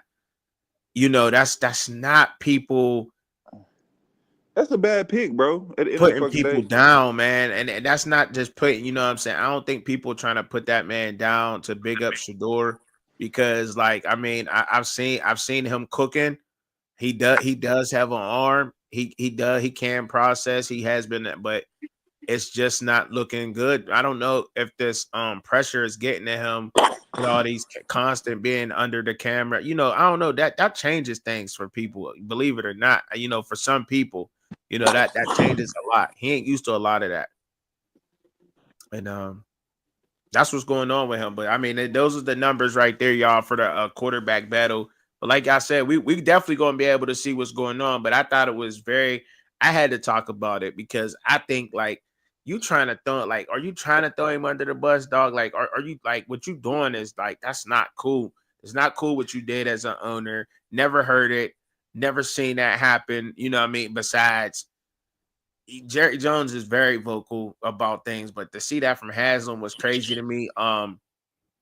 But I guess it was just like I said, I think it was a CYA situation, him covering his ass or covering his assets, however y'all want to put that, you know, and saying, look, if it don't work out, you know what I mean? Look, I didn't want him, you know, it was a strictly a Andrew call. He made the call, blah blah, whatever. But look, he's doing this thing. I think he's going to cook in the preseason. It's going to be an uphill battle for him, and he's just damn. It's crazy. It's crazy how hard he got to work. He even got to work super harder to get that. But I would say if I'm Shedeur at this moment, though, Law, I'm saying this. I'm doing this. I'm going in their preseason. I'm cooking in their preseason, and then I'm out. I don't need one ball for you because how you saying something like that disrespectful. I'm out. Let me get on the field. Let me get under these lights in this preseason. Let me get some film. Somebody gonna be interested in me. Somebody see some value in me, and I'm up out of here. Because it's not like he's not a bad quarterback. You know what I'm saying? That's you can't say he's bad. I mean, to say bad, I think is a stretch. You know what I'm saying? He may not be give flavor or however you want to put that, but to say bad, I think is a stretch. But I'm like, I'll be up out of there. That's just me though. You know what I mean? Because you're only human, and I mean, all he can do, and you're absolutely right, Law, is buckle down, lock into his work, and go even harder to prove him wrong. That's 100% correct. I'm not knocking that. But I'm saying like after that, I want to be gone. Like I I don't even want to That wear ain't how your that shit uniform. work though, Chubby. If you don't like what your boss said as your job, you don't just up and hit the gas on that motherfucker, Chubby. I mean, no, I mean, look, if my boss is gonna come out and say Yeah, I don't you'll be want mad. him, You'll come home and tell your wife, Chubby, but you you know what I'm ain't, saying? you don't hear that shit and say, "Oh fuck no, it's over. I'm on. Damn, I gotta go." You That just, motherfucker ain't paying me that much. If but he gonna be Chubby, you talking to wait. me, if he gonna be talking to me crazy like that, yeah, I'm gonna do the same thing like you said. I'm gonna keep driving that damn truck There you until I go. find another gig, There and you then when I go. find another gig that want to pay me more or payment, Right. I'm But out of them. the difference is they got to put him in a situation to find another gig. They got his rights. Well, that's what I'm saying. Like that's what I'm saying. So and that's crazy that he's in that situation. You know what I mean? But I don't know. It Maybe ain't he that maybe bad. looking to They trade him. gave him about 500,000 to sign the line, so it ain't that bad, too. What up, Kyle You Hayes know, I Jr.? mean, Stephen Cooper said he said he trashed. What up, Kyle Hayes? What up, Kyle Hayes Jr.? That's Coach Hayes' son. I just feel like with Hey, him Chubby. being a rookie, you know, hey, push forward, do what you got to do. You know what I'm saying? Make that owner eat his You words. You said know what y'all I'm ain't saying? talking enough shit. All kinds of QBs do bad in camp. I mean, like JB, why we? Nah, What is? force JB to come up here, bro. Don't let him type, bro. Fuck, you don't get to just say anything, JB. What does that mean, bro? Didn't Caleb Williams have similar stats to Dylan? I mean, And he's struggling in the NFL, nigga. What are you talking about? Then who had the same stats as he I'm just said that saying, Caleb. bro ain't cooking, bro. He What are ain't you doing talking what about? he's Like supposed to last be. year? He said, "I'll be up there in a minute." I just don't think he's doing what he's supposed to be doing to be trying to take Shedeur out. You had chances with the ones, and look, let it be fair about Dylan Gabriel, y'all. To be fair, the dude did play on an undefeated college team. You can't knock No, him that's for the not. team he That's played that on. what? You can't knock him for playing on an undefeated You team. can't be that. You can't use that to say be fair though. That's the I wrong mean, line. look, but look, even to be fair with him, he played with the one he practicing against the ones. He's practicing with the best of the best out What? there on that Nah, field. nigga, ain't You know no what I mean? excuse. Throwing I 54%. Like he is, though. It is what it nah, is. this combat, Chubby, ain't no excuses, nigga. If I box on a high level and I'm fighting a nigga that's not on my level and I lose, nigga, he gonna get the credit. So it's like, nigga, once you step out there, nigga, it's kill to be killed, bro. It's cream rise to the top, bro. It's You, like, you know what I mean? It ain't no, you feel me? All that shit you go out the window, nigga. we may be finding out that Dylan may not be ready for this moment, and it's okay. You know, you got a lot of guys that come out of college If that's Shedeur had not these numbers, nigga, it'll be a total different story. that's not really ready for this moment. Oh man, like hey, it could it could be that.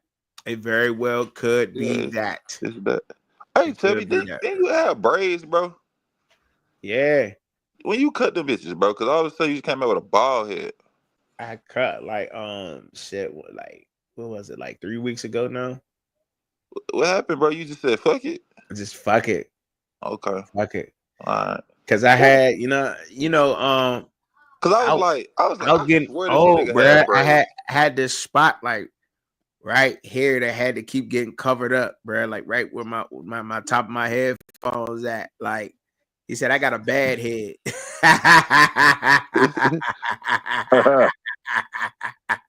Hey, yo, that's a good one. That's a good one, spiritual war. That's a good one. Look, well, yeah. So I had a spot right here that had to keep getting covered up with. It was a thin spot, and it was like because I was like wearing caps a lot. Damn, man, that shit was thinning out, and I'm like, man. And every time I go get it braided again, it's just getting bigger and bigger. I'm like, man, I'm just going bald, man. Fuck it, man. That's right, man. I Go respect it. ball when you're I thin out, respect man. it. Don't try to say that shit, man. Go ball. Yeah, like man, I ain't even doing all that.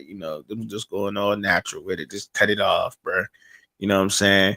Hey, but can't nobody pull off the Isaac Hayes like me though. You know what I'm saying, dog? You know what I mean? Like young, still baby face with a bald head smooth. You know what I mean? Not everybody could do it. Not everybody can't do it. He said, not a Tupac. Nah, Tupac wasn't as stout as me. That nigga was little. You know what I'm saying? Big boy with the bald head. Trucking, you still is a baby. Talking about baby face, man. Trucking about 26, You know what man. I'm saying? Bald spot say different. Ain't you 26 trucking? Hell no, I ain't no 26. Yeah, nah. Yeah, I'm still 26. Yeah, no, but no, I am. I still am. I still am. I still am. I still am. You know what I'm saying? Yeah, I still am. But that's how I feel. Oh yeah, shout out to Raw too, because I ain't even see it till today, man. I had to shout out to Raw because he was on X and he tweeted it out like, yo, did y'all apologize to Trucking, bro? Because he was right about that whole Prime and Depends deal. Like, y'all ain't even give my man props. Like, you know what I'm saying? We talked about it on the last show, trucking. I mean, but look, I know we talked about it, but I ain't know he put it out there, like, you know what I'm saying? Like for everybody to see, like, man, y'all gonna give my man his props. You feel me? Like, yeah, there you go right there. You see it? Yes, sir. He said, Yeah, this is we why been we seeing are it, the Trevor. best You late. at this. He said, where y'all at? He said, where y'all at? Give Truck and Trevy his apology. We tried to tell y'all. Now he depends. Deion Sanders sponsored by Depend after his bladder cancer. Come on, bruh. Come on, bro. I mean, he put it out there though. You know what I'm saying? So that's why I was like, all right, shout out to Raw because that's crazy. You know what I mean? It's just one thing to say it on the show, but it's a different thing. Why to, you ain't give me no shout out, bro? When? I told you stand on that shit, bro. You remember you was trying to back off I wasn't trying to back off it though. I was just trying to let him know, like, you know what I'm saying? Like, bro. look, And I like was like, nah, I didn't fuck even that. like. First of all, I didn't even mean it. I didn't even mean it to go in a joking manner. I was dead serious when I said it. That's what I was trying to let him know that, and I was also trying to let him know too. So I don't get no credit for what I said. And no, I give you You, credit. you know he don't like us like that, Law. I give you credit. I give you credit what you said. Nigga always want to get Raw the credit, bro. That shit Nah, crazy, bro. bro. I give you credit too, bro. Make me stand on what I That nigga said. Raw don't even. Let me down. I don't want no smoke. I That don't want no nigga Raw smoke. don't even like Let me you for give real, bro. You giving that nigga credit? this nigga said he don't like me for real. No, he say Raw don't even like him. Tell him, Law. Raw Yeah, don't like us, do it. Good credit, bro. You know what I mean? Look, I give you your props, Law. You know what I'm saying? Get your props, man, to be stand on it. You know what I mean? And whatever. But I definitely was trying to let him know, like, y'all know Prime. Like, y'all know this is gonna happen. Why y'all trying to deny it? But yeah, it's the truth. He most definitely came out and said it, and it happened. What up, JB? What up, JB? What up? Why we What's ain't up, talking hang enough man, shit, nigga? JB? What's going on, JB? Why you feel like that? Feel like what? Why you feel like we ain't talking enough shit, JB? What's up? Because last time I was on here, niggas was talking about how Shedeur was falling off, and now this nigga had one decent day, one good day, and everybody back on. Who said he was falling off? Who said he was falling Bro, off? we was on here last week. Everybody was like, I don't know if we're gonna be able to do it. Talking about go back on whatever the last one was. Not the me. last one was I was asking people should they develop him or should they trade him? Yeah, that was the last show. Yeah, now everybody like, oh, he that dude, he that man. Like, bro, Did I say that? Did I Changed, say bro. man? I mean, Last week, what? last I week, mean, what's up? Like, what's bro, up, like JB? a You week can't get props? of okayness ain't, bro. That don't. But what you mean? That's how that shit works. That's how you get a job. I'm not saying that's not you get a job, but I'm like, man, that changed your opinion that fast. That's kind of wild to me. They ain't That's changed not mine, so how I'm trying to I figure out who don't you think Nah, talking about. you been saying he that dude. I'm talking about like, bro, like we not to say we was shitting on him, but we was like, yo, holding the nigga's feet to the fire. This nigga have an okay day. Is it because Dylan Gabriel doing so bad? Is that what it is? I mean, if the competition doing bad and one nigga doing good, we gotta. All right. If we don't give him credit, that's hating. Okay. All right. Fair. All right. I mean, because I'm like I don't. Why you don't like I Dylan Gabriel? What you don't like about him? I didn't never say I didn't like Dylan Gabriel. Dylan Gabriel, ain't he Mexican or something? Nah, Dylan nigga, Gabriel, I've been giving white. Dylan Gabriel props all the way up to this point, telling everybody that he's played in multiple systems before the NFL. He played on Oregon. You know what I'm saying? I hate when people try to say, "Oh, you can't use Oregon." Like he did. You can't blame him. That this is a team sport. This is a team sport. I hate when people use that against a player. I cannot stand that argument. I hate that argument. If you want to talk individuals, we got to start talking tennis and boxing. Those are in golf. Do we want to argue tennis, boxing, and golf? Because those are the only individual sports we could argue individuals make the whole and only damn difference. In a team sport, you need a team to arrive. But yes, you definitely need a quarterback to manage the team, the offense, right? You need a quarterback to manage the offense, and you need a somebody on that defense to lead the defense, right? To manage it, right? On the field, whoever that may be, middle linebacker, safety, whoever, you know what I'm saying? But the quarterback manages the offense. Dillon Gabriel has been a good manager up to this point. He I was always good gave at his props. he was good at UCF.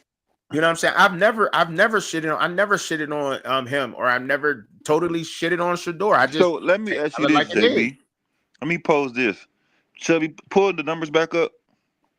All right.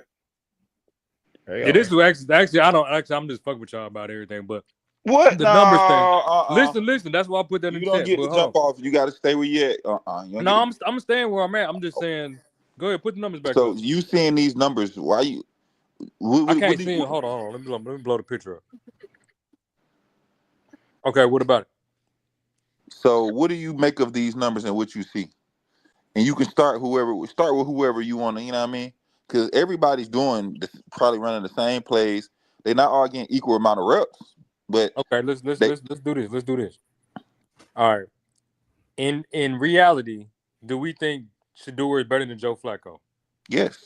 Oh well, that's wild. Nobody What do in you Cleveland mean? because nobody in Cleveland says everybody in Cleveland, no matter who you ask, says Joe Flacco is hands and shoulders above So all. why is it a quarterback competition? See, I think Law's saying this in a sense of like Shedeur is the better option right now than Flacco. You know what I mean? Like you and the all overall. I think How that's could what you look at these numbers and say that? I don't think it's a competition. I think they know who's going to start. I think it's just for everyone behind that starter. But the Browns not playing for shit. So why wouldn't it be a competition? I'm not saying you wrong, Cliff, but I'm just saying logically, then what the fuck are they doing? Why would it not be a competition? Because my thing Right. is, And you know what? I understand what you're saying, Law, and you already said it. It's Cleveland. You know, it's like there you go. I mean, you know, it's when we talk sense, it's like maybe we shouldn't talk so much sense when we got Cleveland in the equation. Yeah.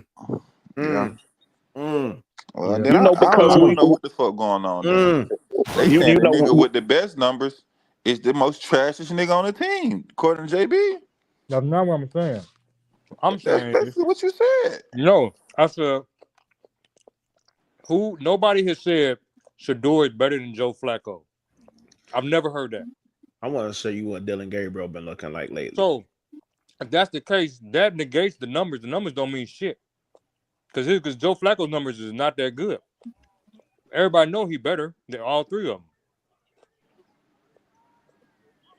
That's what your boy. This what Gabriel looking like lately. I mean, y'all can keep talking.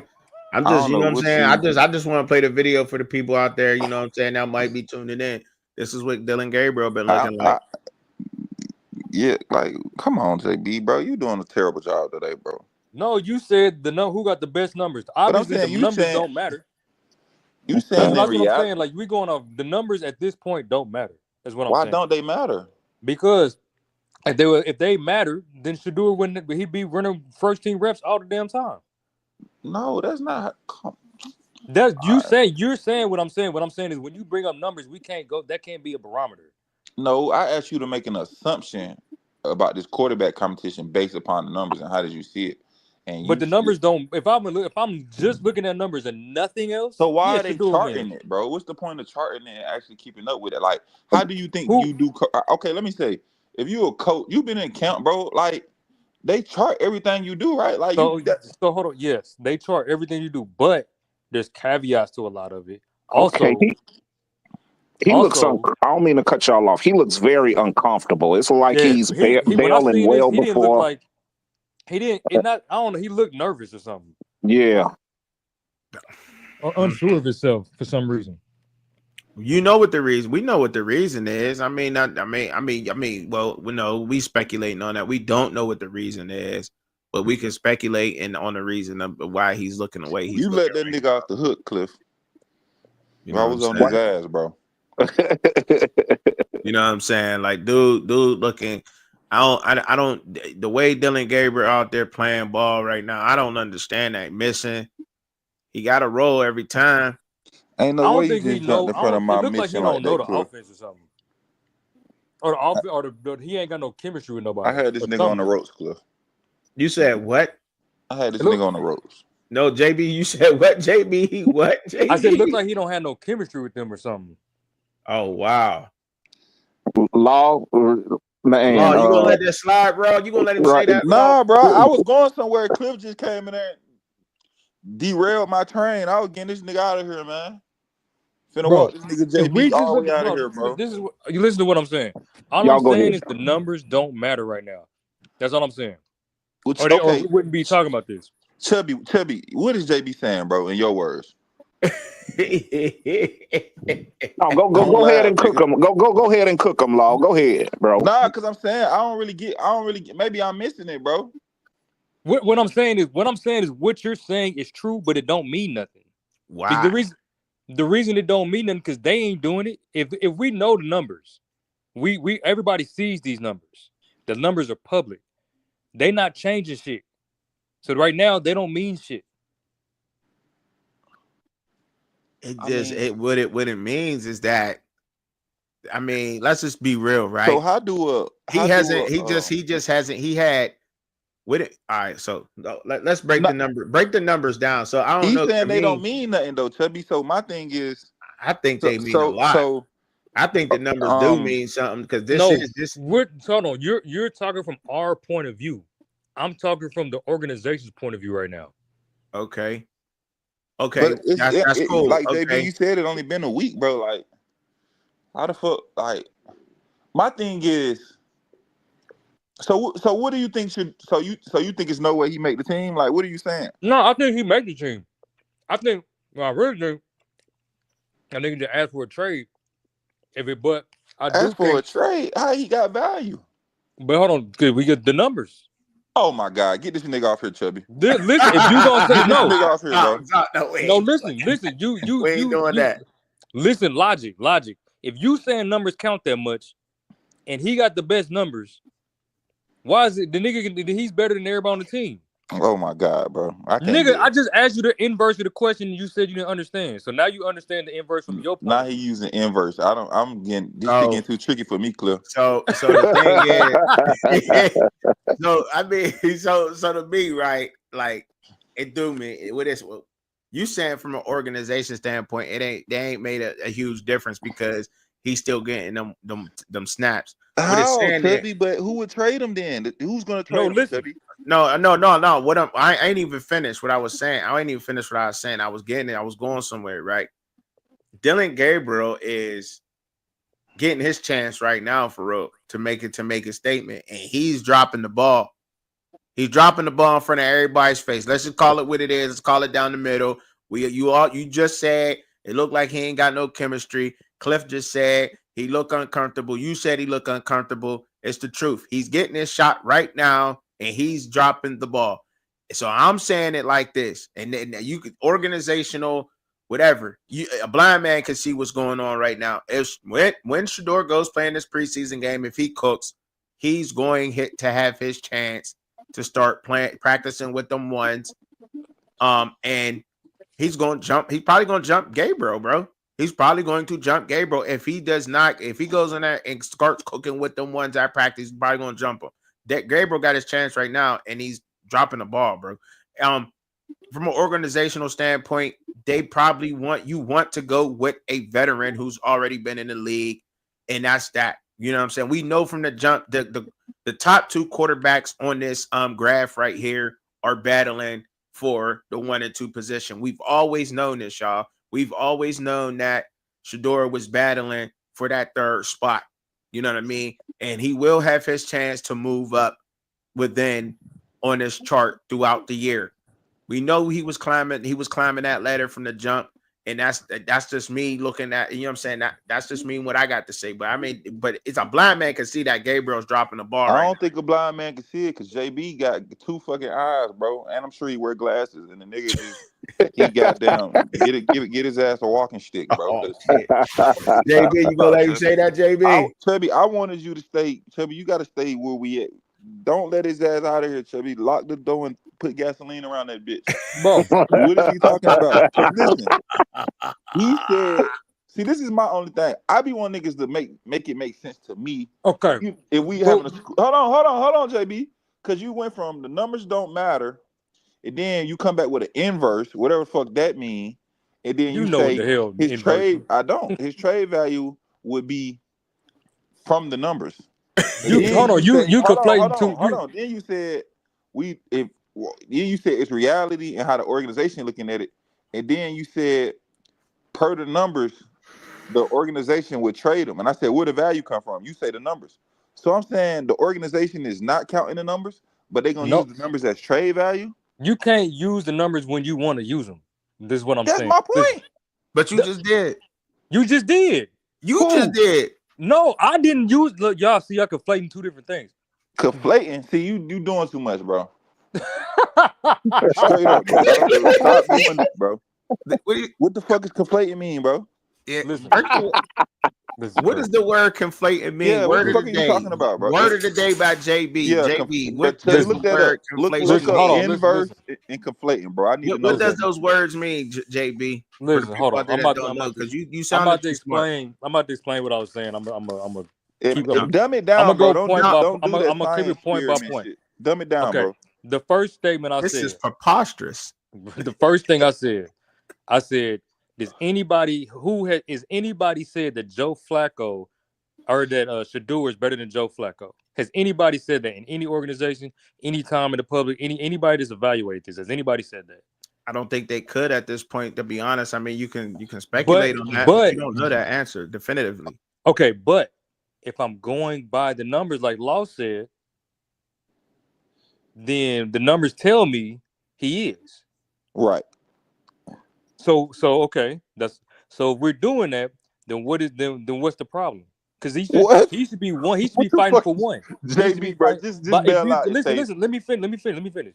If we going just by numbers, he should automatically be jumped to number one. No questions asked. JB, you just said it don't work like that in the beginning. So hold on. Listen, I'm telling you what you're saying. I'm telling you what No, you. tell me what you saying. What I'm saying is the number. You said the numbers matter, and I'm saying the I numbers know what don't I matter said. right now. What are you saying? I'm saying the numbers don't matter. All right, JB. I'm off for it because I like you, bro. But I don't know what the fuck you talking about. He's saying, I guess he's. What he saying, Chubby? Tell me. Look, I'm confused. I'm lost a little bit. Don't be diplomatic. What is he Listen, saying? You confused, nigga. You don't fucking know, Chubby. So I don't, but you know what I'm saying? Because I'm sitting here, I'm trying to make sense of it. They be like, but okay, so listen, I'll break it down. You doing that? It is what it is. Because I said what it is, but you said what it was, and now it is what it is. No, listen, but I said it is what it was. Okay, the argument is, hold on. The discussion is numbers matter. My discussion is numbers don't. That's all. Okay, so okay, but you're not explaining your part. But it was what it wasn't. But it wasn't what it is. No, listen. And you could have been right if you was wrong. I'm saying numbers don't matter.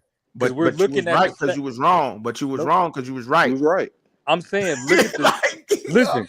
I'm saying the numbers don't matter, and you're like, why don't they matter? Like, look at the numbers and look at what's happening. The numbers don't matter. But you're saying the numbers matter. And I'm like, okay, if we're gonna say these numbers matter, then Shedeur, by the numbers, has the best stats on the team. So why would they trade him?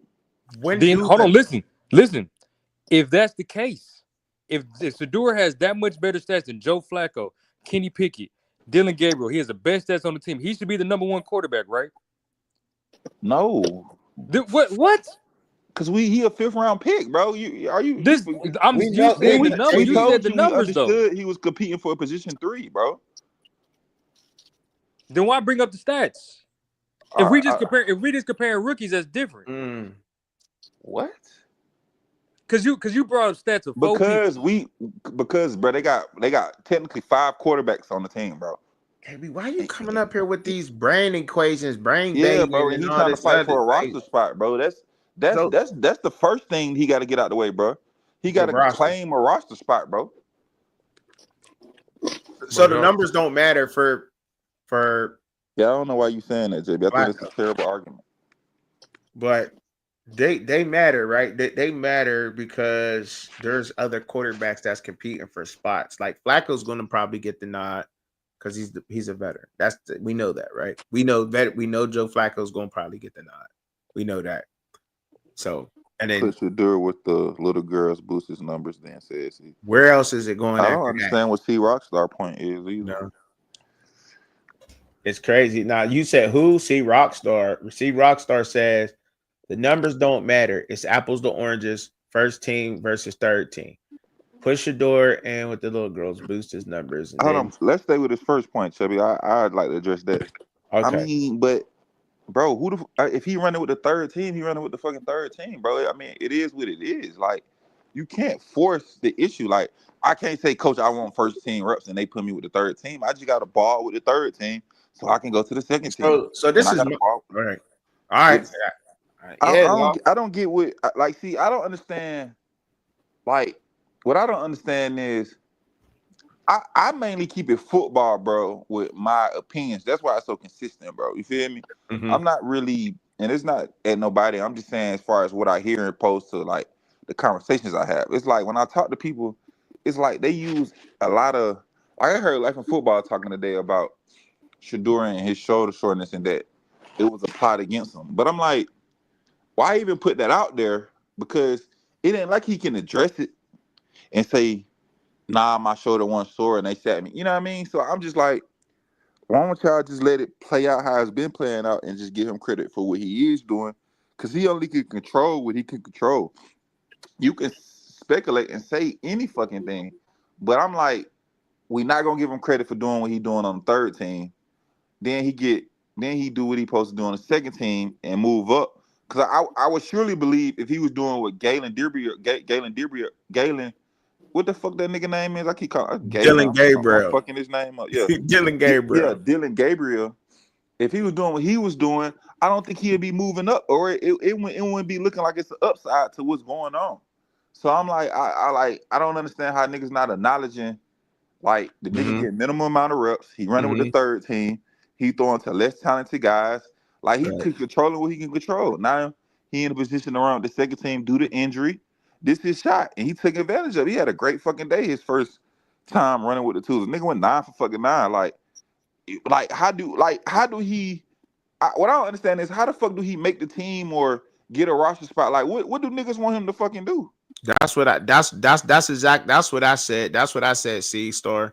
C Rock. That's what I said. C Rock Star. That's where I was about to get at. Like that's exactly what I was saying. So I have to agree with that. The numbers show how Shedeur deserves to move up. Like that's where the numbers kick in for me. Like it's just showing like Dylan Gabriel. He had his shot. You got your shot. Okay, I seen what you can do with your shot. You know what I'm saying? Now let me see what Shedeur can do. You know what I'm saying? And your with your reps and your position. Because that's where the battle's at between them two guys. The vets is the vets. You know what I'm saying? The vets is the vets. We all know Right. that. We know that he's getting Not hurt. JB don't know that though. JB playing like he don't know that. JB know that, Nah, man. I know he light skinned and he a good brother, bro, but he don't JB know, going bro. that. He doing that because he want to argue with you, Law. It He want must to be argue paint. with It must be paint on the walls, and he inhaling that paint smell, bro. you. He It just gotta made be, in his bro. gym. Yeah, bro. JB. Cause JB tripping, bro. He out. Cliff. Now come on, bro. Keep it G, bro. What is he He's Man, talking about? he lost me for a minute. Christoph Swinton said, "What life in But football should be banned from talking football in general." Oh, that's harsh. I mean, like I said, I watch him and B Watts, bro, because they funny to me, bro. Like I find them comical. They like little mascots, bro. You feel me? They like talking mascots for the team, and I'm cool with that. Because if I had a channel on the show, I'd be the same way for Miami, bro. So that's why I say I'm not above it and against it. Because I say a lot of wild shit to Cliff about Miami that sometimes I don't believe, bro. But I I mean, we said all any do that fucking about way. our team. We all do that about our teams. You know, what I mean, Right. we all do that about our Right. teams. You But know, so. I keep it G though, bro. If it's like if I'm really trying to get information though, I just say what it is. Like, nah, it might be. You feel I me? mean, This, when that, you or the that, third. but once you get that well connected and one that and that established within the unit, the YouTube universe, and behind the scenes with certain people, and you got connections to certain people, like you, I think you got to up your game because you I know. don't think they can, bro. Cause I ain't gonna lie, I snuck on B Watch show the other day, bro. Probably Yeah, I about was trying to catch that too, Law. I'm trying to wait for it to come back through my algorithm, but go yeah. ahead. I snuck on that the other day, and I do like how I set my like when I'm on here on the shows, like Shout out to I'm B Watch and shout out to Life and like Football, by the yeah, way. shout out to them guys. I'm watching I'm looking at the chat and then I'm on the stream yard and I'm in the YouTube chat at the same time simultaneously, like how I set up my phone to see it. So that's how I'm able to kind of like move the conversation through the chat as far and be work the channel, right? Mm-hmm. So I'm looking at the chat and how he talks. So me going over there, I gave credit to Colorado first and foremost about what I like about them. Like I ain't just go and give Georgia Tech, even though I said Georgia Tech gonna win. I started with Colorado and I kind of like gave substantial credence to what Colorado got and what they able, what their nucleus is and what I think is Okay. good, what I think is bad. And then I went to Georgia Tech route and just explained like how far along I think they is as a program and what they got. And just watching his comments, like, bro, the people that's in his comments is like, you could tell like they don't understand football and they don't want to hear football. They want to hear this fairy tale shit where Yeah, it's like you push like you it's like agenda pushing, bro. You feel me? It's like they don't give a fuck whether it's like the real or not. We They have just right. been that they way. We have been that way since we was in caves. right. Like we've always been those people. People always want to hear what's sweet to the ear rather than hear the harsh truths and harsh realities of Yeah, everything. That's but why the this truth is and their what I was agent. saying was the second add on to what you saying. I was just talking ball. Like I wasn't even putting my sauce on it. You know what I mean? Yeah. Like really like getting like how I get for real. You know what I mean? Because I was in another little show and they kind of don't run it like that. So I was more like from an informational standpoint. You feel me? I talked about Yeah. Georgia Tech and what they had coming back as far as the nucleus of the quarterback, the running back, the receiver, the O line. Like I bust all that down, even from the court, one of the coordinators from Georgia Tech, defensive coordinator going to, you know what I mean? It was just ball. So I'm like, y'all motherfuckers don't understand the breakdown of ball first and foremost. This is just football conversation. Like, and then it's like going forward, it's like, um, once we come off ball, then now it's the fandom aspect of it. You feel me? And it's like even talking on the panel, like I'm just too good at this shit, bro. Yeah, I'll just say that, bro. I'll just keep it real. I was I trying to mean, dress it look, up. I was trying to dress it up, Chubby. I'm just simply the best, bro, when it come down to talking this football shit, bro. No nobody do it better than me, bro. You know what I No, mean? you know what, Law? You touched on it, and I have noticed this. Um, I think a lot of shows once they start to get they certain people that just cling on to something, it's not real facts anymore. It's just what they say is the gospel, and they go support it no matter how crazy it sounds. I mean, yeah, You know, I don't and, hate on. and you know, and that's it. And then for B Watts, he's gonna push the agenda. He go tell them what they want to hear. Mm-hmm. You know what I'm saying? I think a lot of content creators do that. You know what I'm saying? To build up whatever they're trying to build up, get the money or whatever. They're going to put out what their people want to hear. You, Not worrying about if it's factual. You know what I'm saying? If it's honest, if it's true. you know, me being out here, and I want to be honest. Shout out to like football. Shout out to B Watts and how they doing their thing. I don't hate the game. You know what I'm saying? I hate the player. You know what I'm saying, or anything. But let me be honest about this, right? I've tried to build a channel and build my channel in a way of trying to give information to the people that I gained in a little bit of knowledge that I know about the game, and sometimes I give my opinion on certain things, and I say that now. I know how to say this is just my opinion or me speculating on things. You know what I mean? This is not a fact on things. And I do try to pull out factual information, right, about things and show people that. And building the channel around that, when you have to say anything that may not fit that propaganda line, when you toting that fine line of propaganda or whatever, you don't grow. You're fighting against the algorithm. You're fighting against it. People want to hear all lollipops and fairy tale, sunshine and rainbows when it comes to the game of football. And it used to get underneath my skin. Like, when did football become so soft like that to the point where everything had to be positive about it? Because you can go to your local Pop Warner football game where you're just seeing 6, 7, 8-year-olds running the ball and their coaches critiquing them, and you're hearing other parents on the sideline critiquing players or whatever, even though they're in a developmental stage. But once you're 11 and 12 in most states, and especially these football states, Texas, Florida, California, all through the U.S., it don't even matter. Once you're 11 and 12, and if you ain't playing, if you ain't got it, you ain't got it. You getting critiqued. You gonna get critiqued. Period. Point blank. It is what it is, and that's in any sport. So when did all I have to ask and say is, when did sports get so soft, and when did opinions have to be so one-sided? And now, but I understand it now, and I get it. People like to hear uplifting, and people, you know what I mean, you can do it however you want to do it, you know what I'm saying? But there's a way of doing it. There is a way of doing it in a way you got to keep it. I don't believe in that way. I believe in people just being straight shooters. We always say we want people. You know what's crazy though, Tubby? What's that? Cause I don't. I think you came season 2. I think we Mm-hmm. kind of been out here 3 years, right? Prime Yeah. first year. So I feel like I met you like mid season 2 around. You know what I mean? If I'm Mm-hmm. not mistaken. So what's crazy is when we was talking that daddy ball as far as what Shedeur was doing and how he was running out of bounds and drifting and Prime wasn't playing the game right. Mm-hmm. His fan base couldn't believe a nigga was saying that. You feel me? It was just like a fucking myth or some shit. You feel me? Then Shedeur leave and go to the draft. Now all they talk about is what the points we was making. Nah, some of that was on Shedeur and Coach Prime. I'm like, what the fuck was his attitude when the nigga was saying this in the beginning? You feel me? Fact. Yeah. That's what tripped me out the most. It's like the nigga was telling y'all what was going on. That shit was hate.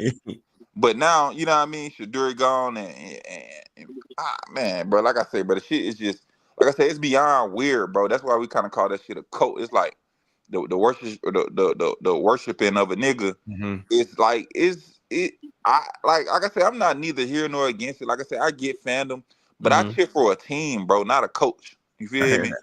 And Mm-hmm. Right.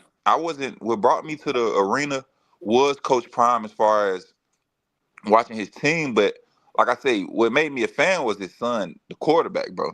You feel me? Because I Yeah. just thought he was a young fly nigga at quarterback, bro. I just like the sauce, bro. I like how he rocked the tool with the visor, with the sleeve, and you know how he do. You know, I thought that shit was fly, bro. I'm like, if I was a quarterback, bro, I like it. I'm like, this how I want my quarterback to be, or this how I would be. Like, I just thought the nigga embodied keeping that shit player and cool and just being swaggy, but Yeah.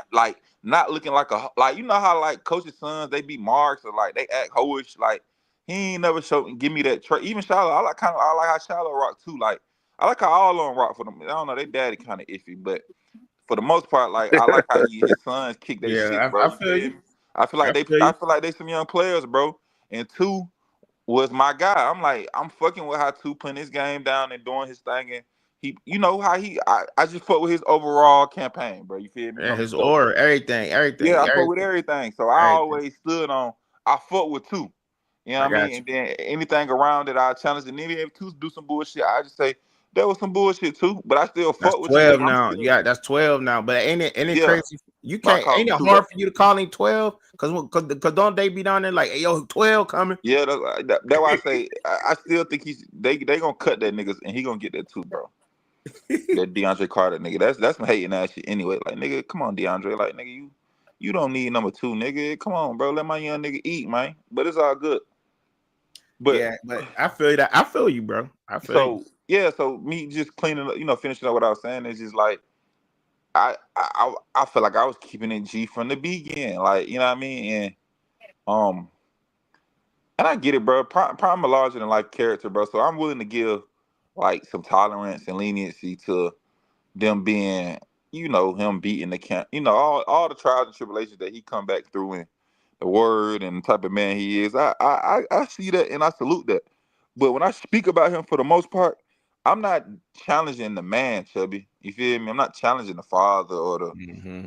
the nigga that's preaching the word or and being a father figure to these kids that you know what I mean. I'm not challenging that nigga. I'm talking about the coach because he's in the game of football. You feel me? And Absolutely. the game of Right, football is about fucking football and wins and right. losses. So they be making that shit so personal when it's like, nigga, this just football at the end of the day. You feel me?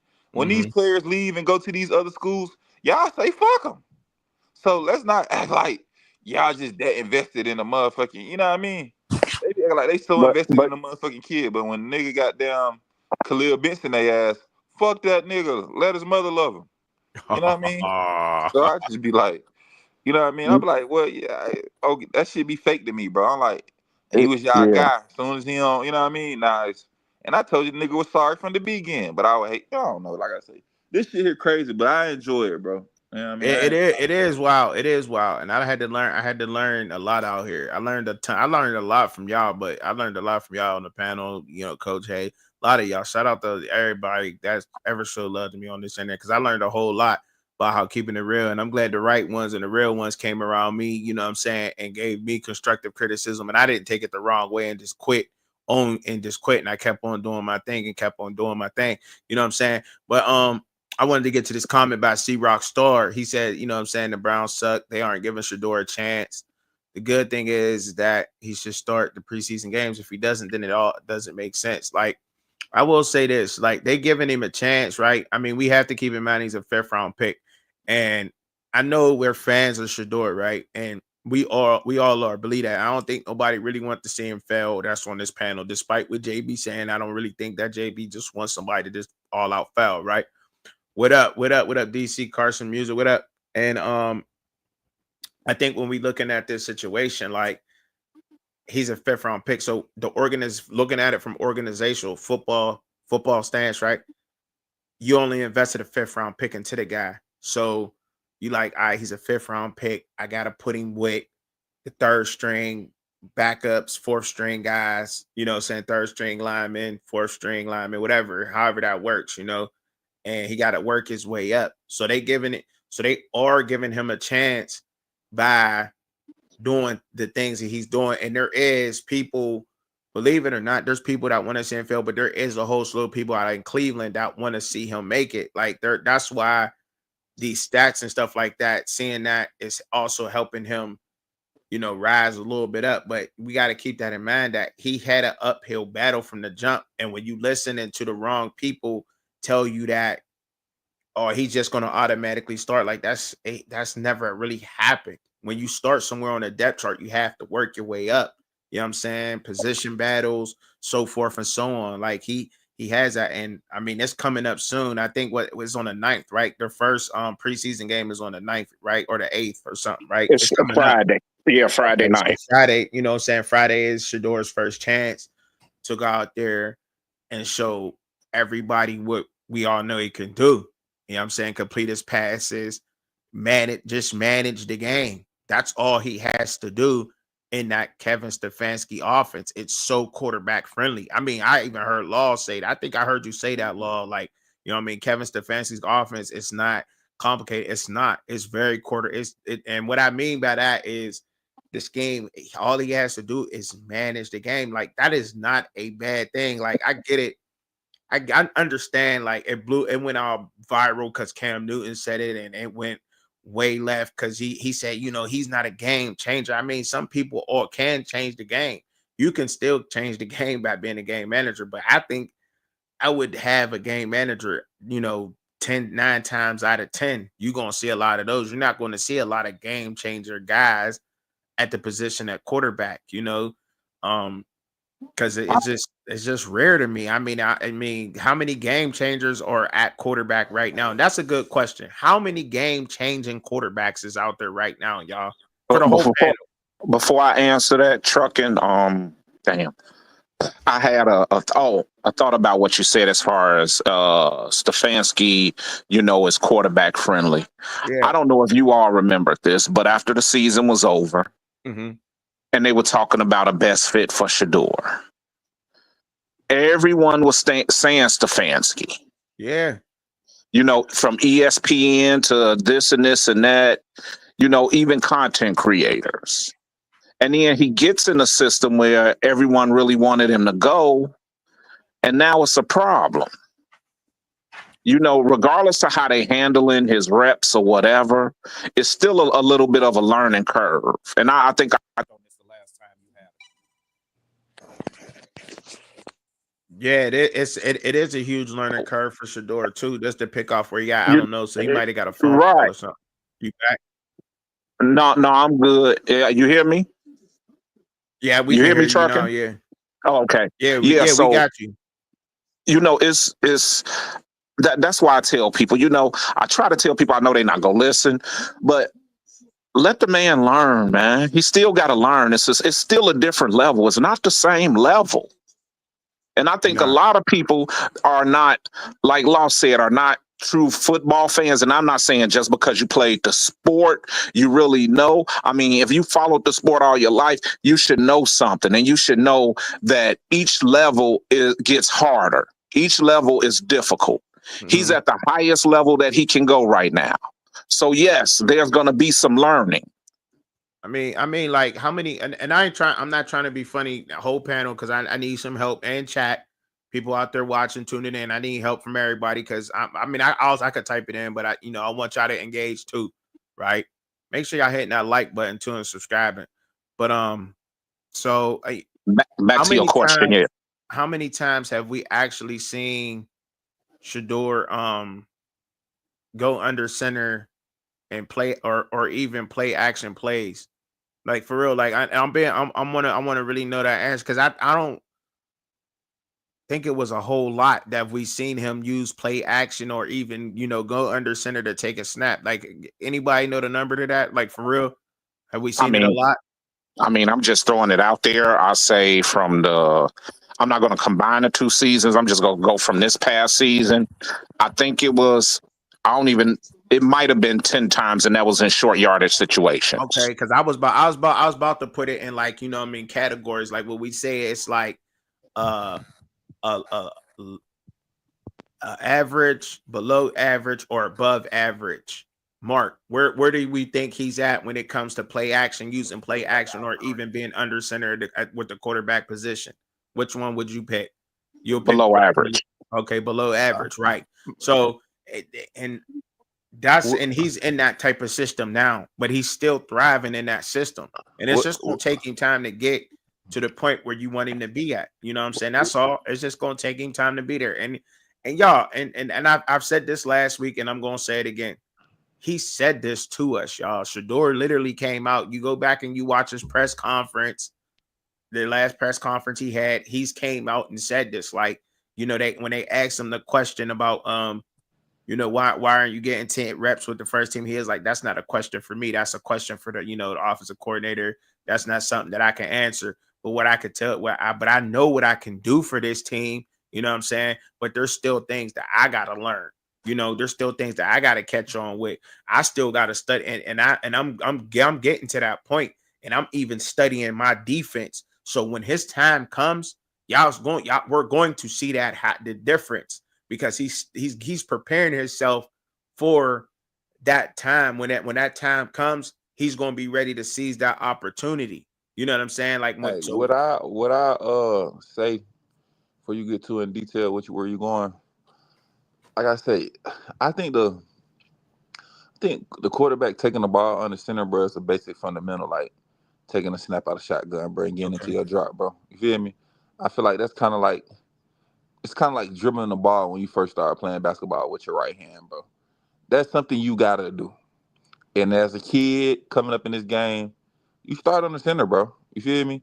So I Mm-hmm. feel like it's basic muscle memory as far as getting up on the center, bro, for the most part, bro. You see what I'm saying? And then if I'm just speaking about how I see the game of football, you feel me? Just me. And the play action thing, although he didn't do it much because of the system he played in, Yeah. I looked at the statistics and only two teams get in under center at 60%. And I think that's the Baltimore Ravens and well not even I had to look up the stat, but I know it was like Okay. it was almost dead eye to the because we was having a conversation with Neckbone. I don't know if you remember. Yeah, I do. And with that being said, it's just like if a bitch can't get under the center and take the snap and get back into his drop and put the ball in the and fake it in the stomach of the running back and stand up there like Statue of Liberty Mm-hmm. and deliver the ball, you got more issues, bro. Then like that's just You being an athlete at best. You see what I'm saying? And you know so why I make a difference though, Law, about that, and why a lot of people don't do that. And I think this is why you hear some experts out there talk about the quarterback position not being as good as it used to be, or where it need to be at. And the quarterback position has the talent has failed tremendously. And because when you're in that play action, like um you got your back is turned towards the defense, right? When you're faking that ball, you come out, you know what I'm saying, you're under center, you take that snap, and we seen it with Justin Fields a couple times last year with the Pittsburgh Steelers.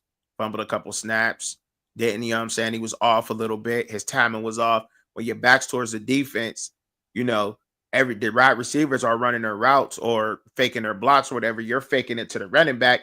You turn as soon as you turn around, your seconds already closed. Those 3 seconds or however many seconds you had, that window's closed with your line holding up because you're not in the shotgun and your back's turned towards the defense. So as soon as you turn yeah, around, but your eyes then got to go down foot. That makes a little bit right, of but the if you difference, doing a though, good bro. job, if we doing a good job, bro, executing and doing what we supposed to do, the reason we're doing the play action is to move backers from alignment and safeties and to create zones and spaces to complete and throw Exactly. passes. So if you know your scheme and what you're doing, Mm-hmm. then you should be able to use it successfully because that's what it's built for.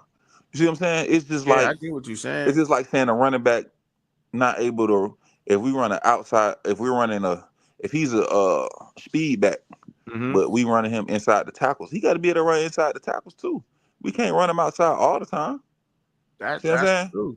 So And you it's got to be able to if you're gonna be a complete back or a complete quarterback, you got to be able to do what's necessary at the base level of being a quarterback. And I think the and base level of being a quarterback is getting on the center, stick it in his belly, and being able to deliver the ball to people. Because you got to think about it, the defense got to read and react to the keys. You know what your guys going for the most part as a quarterback, especially on the play action. Ain't no option routes and things of that nature on the play action. Because then again, it's like you are turning your back to the. You see what I'm saying? So the mm-hmm. receivers got to kind of, now they got to be athletes and adjusting. You know what I mean? But for the most part, they not finna do nothing strenuous to. You know what I'm saying? They I may get what you're sit it saying. down or, you know what I mean. But they not doing nothing too crazy where it's not already tagged into the play. See what I'm saying? Whether it's man or zone. And he's studying it. And he's studying that. And I ain't saying he ain't gonna learn it. I'm just saying that it is different though, bro. It is like I don't think so, bro. I like, that's just well, me. I mean, like me being, I'm gonna be honest, right? I don't really like bringing my kids into anything, right? And look, he's still developing. He's 8 years old. He's never played the quarterback position. He's just so athletically gifted that he got to play. He has to be a running back, and they got him at wing. Which is they running a wing team, which is it's a wing like a slot. It's like the slot running back, right? Whatever, but because he's just so talented and he's a second string quarterback on a very good team. But running the play action matters. That matters a whole lot. I mean your footwork. He had to work on drifting in the pocket. He's fixed that. He's fixed a lot of his play, but that definitely makes a difference. And play action makes a difference. Is it believable? Is your play action even making the defense freeze? Because some people just, I noticed some quarterbacks just, they don't even like actually fake it to the run. They do the motion and go right back into the pass. Like, you know what I mean? Like I've noticed that, like, and that matters on the football field. Like for me, and it matters to the defense because you ain't fooling nobody if you ain't giving a good fake. You know what I'm saying? Like that's why things like the wishbone and all that, man, that's a crazy. I don't know. I mean, I don't think we're gonna see the wishbone ever again, but you know what I mean. That's crazy because you don't know who was getting the ball out of there. It was a fake here, fake there, handoff here, or it was straight to your fullback, or was it, you know what I'm saying? Was a fake here, fake? You know, it's like that matters, and it's tough and it's different, bro. It's just a different. It just feels different in the pros because everything happens so damn fast and they're athletically freaks. Like it may not matter in college. You know what I'm saying? But when you got a Myles Garrett or a TJ Watt coming after you, bro, that matters.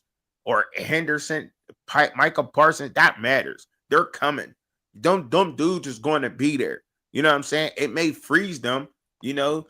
And I think that's why they went to like the shotgun read option because a lot of guys cannot get under center and do and make it happen. But I mean, just for him not doing it as much, I want to say, and then going to the pros is why I say it's a learning curve because even though he has the muscle memory, he rode a bike. It's like riding a bike, like how you said. I agree.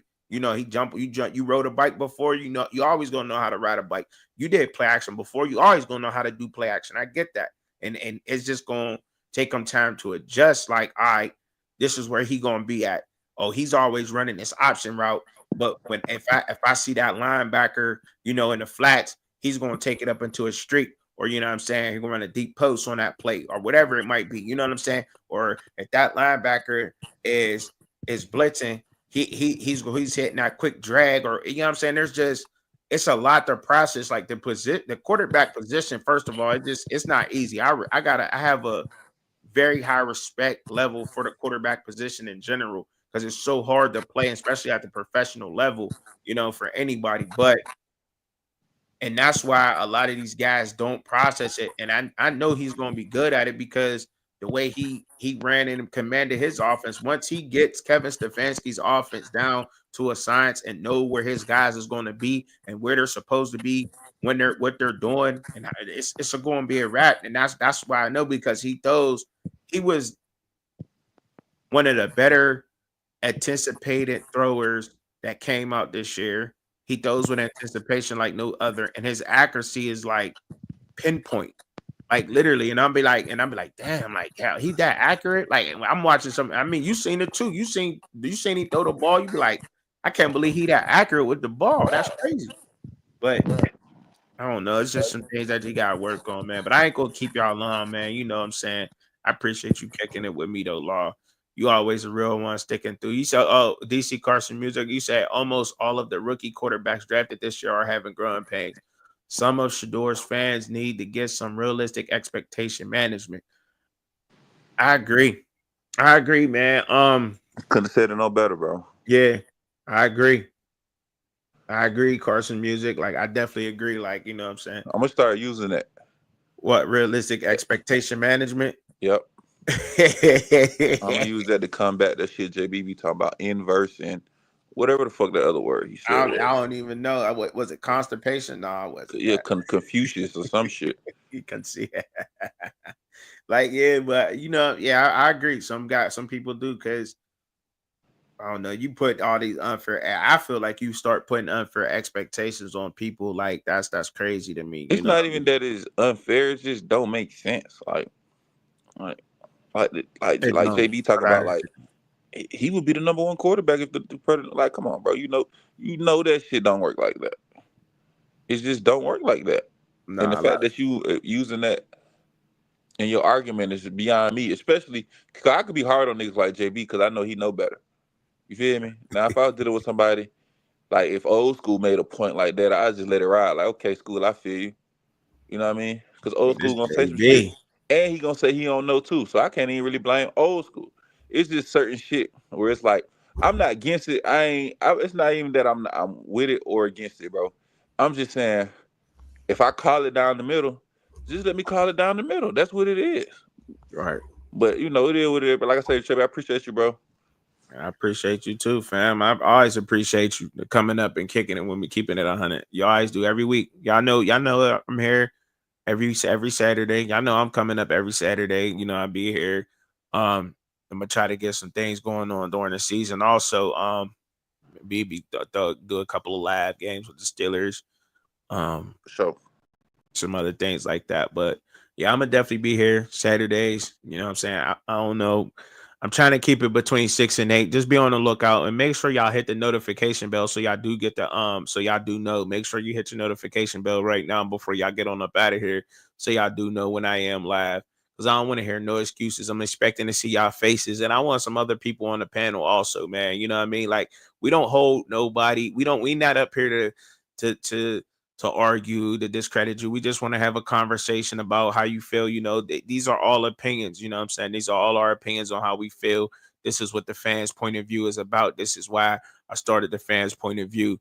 It's for us. You know what I'm saying? A lot of these guys out here try to discredit us because some of us may not have an NFL or a college football background. I don't, and there's people that's played in the NFL, and there's people who's played college football who respect my football mind. So it doesn't matter if you have that resume or not. You know what I mean? If you know ball, if you love your team, if you support your team, and you know them in and out, their history, then you know football and you know how your team has always played. And I would love to hear opinions on everybody. You know what I mean? That come up here and talk and have a conversation. You know, things might be. I try to keep it clean. You know, I don't like people getting personal with each other or whatever. You know what I mean? Keep it ball, keep it that. You know, your arguments or whatever. But I built it for us, man. We pay the tickets. We buy the memorabilia. We buy the jerseys. That be $300. We buying them expensive tickets. We paying for the parking by the stadium, buy them expensive ass hamburgers, hot dogs, nachos, beers, everything else. So why can't we talk about our teams? Why can't we talk about them in the way we see them fit, whether they doing right or wrong?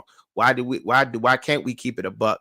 We should be able to, you know, praise them when they doing good or give them uplifting things when we want them to do good. And we also should be able to say some things and get it off our chest, you know what I'm saying, when they not doing as well. Because this is a gladiator sport.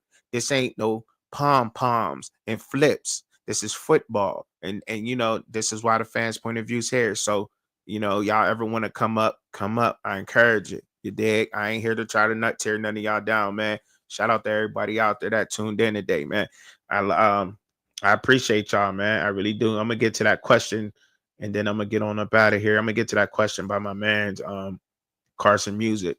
You said they expect Shedeur to be treated like a franchise quarterback when it's clear the Browns are just looking for a bridge quarterback.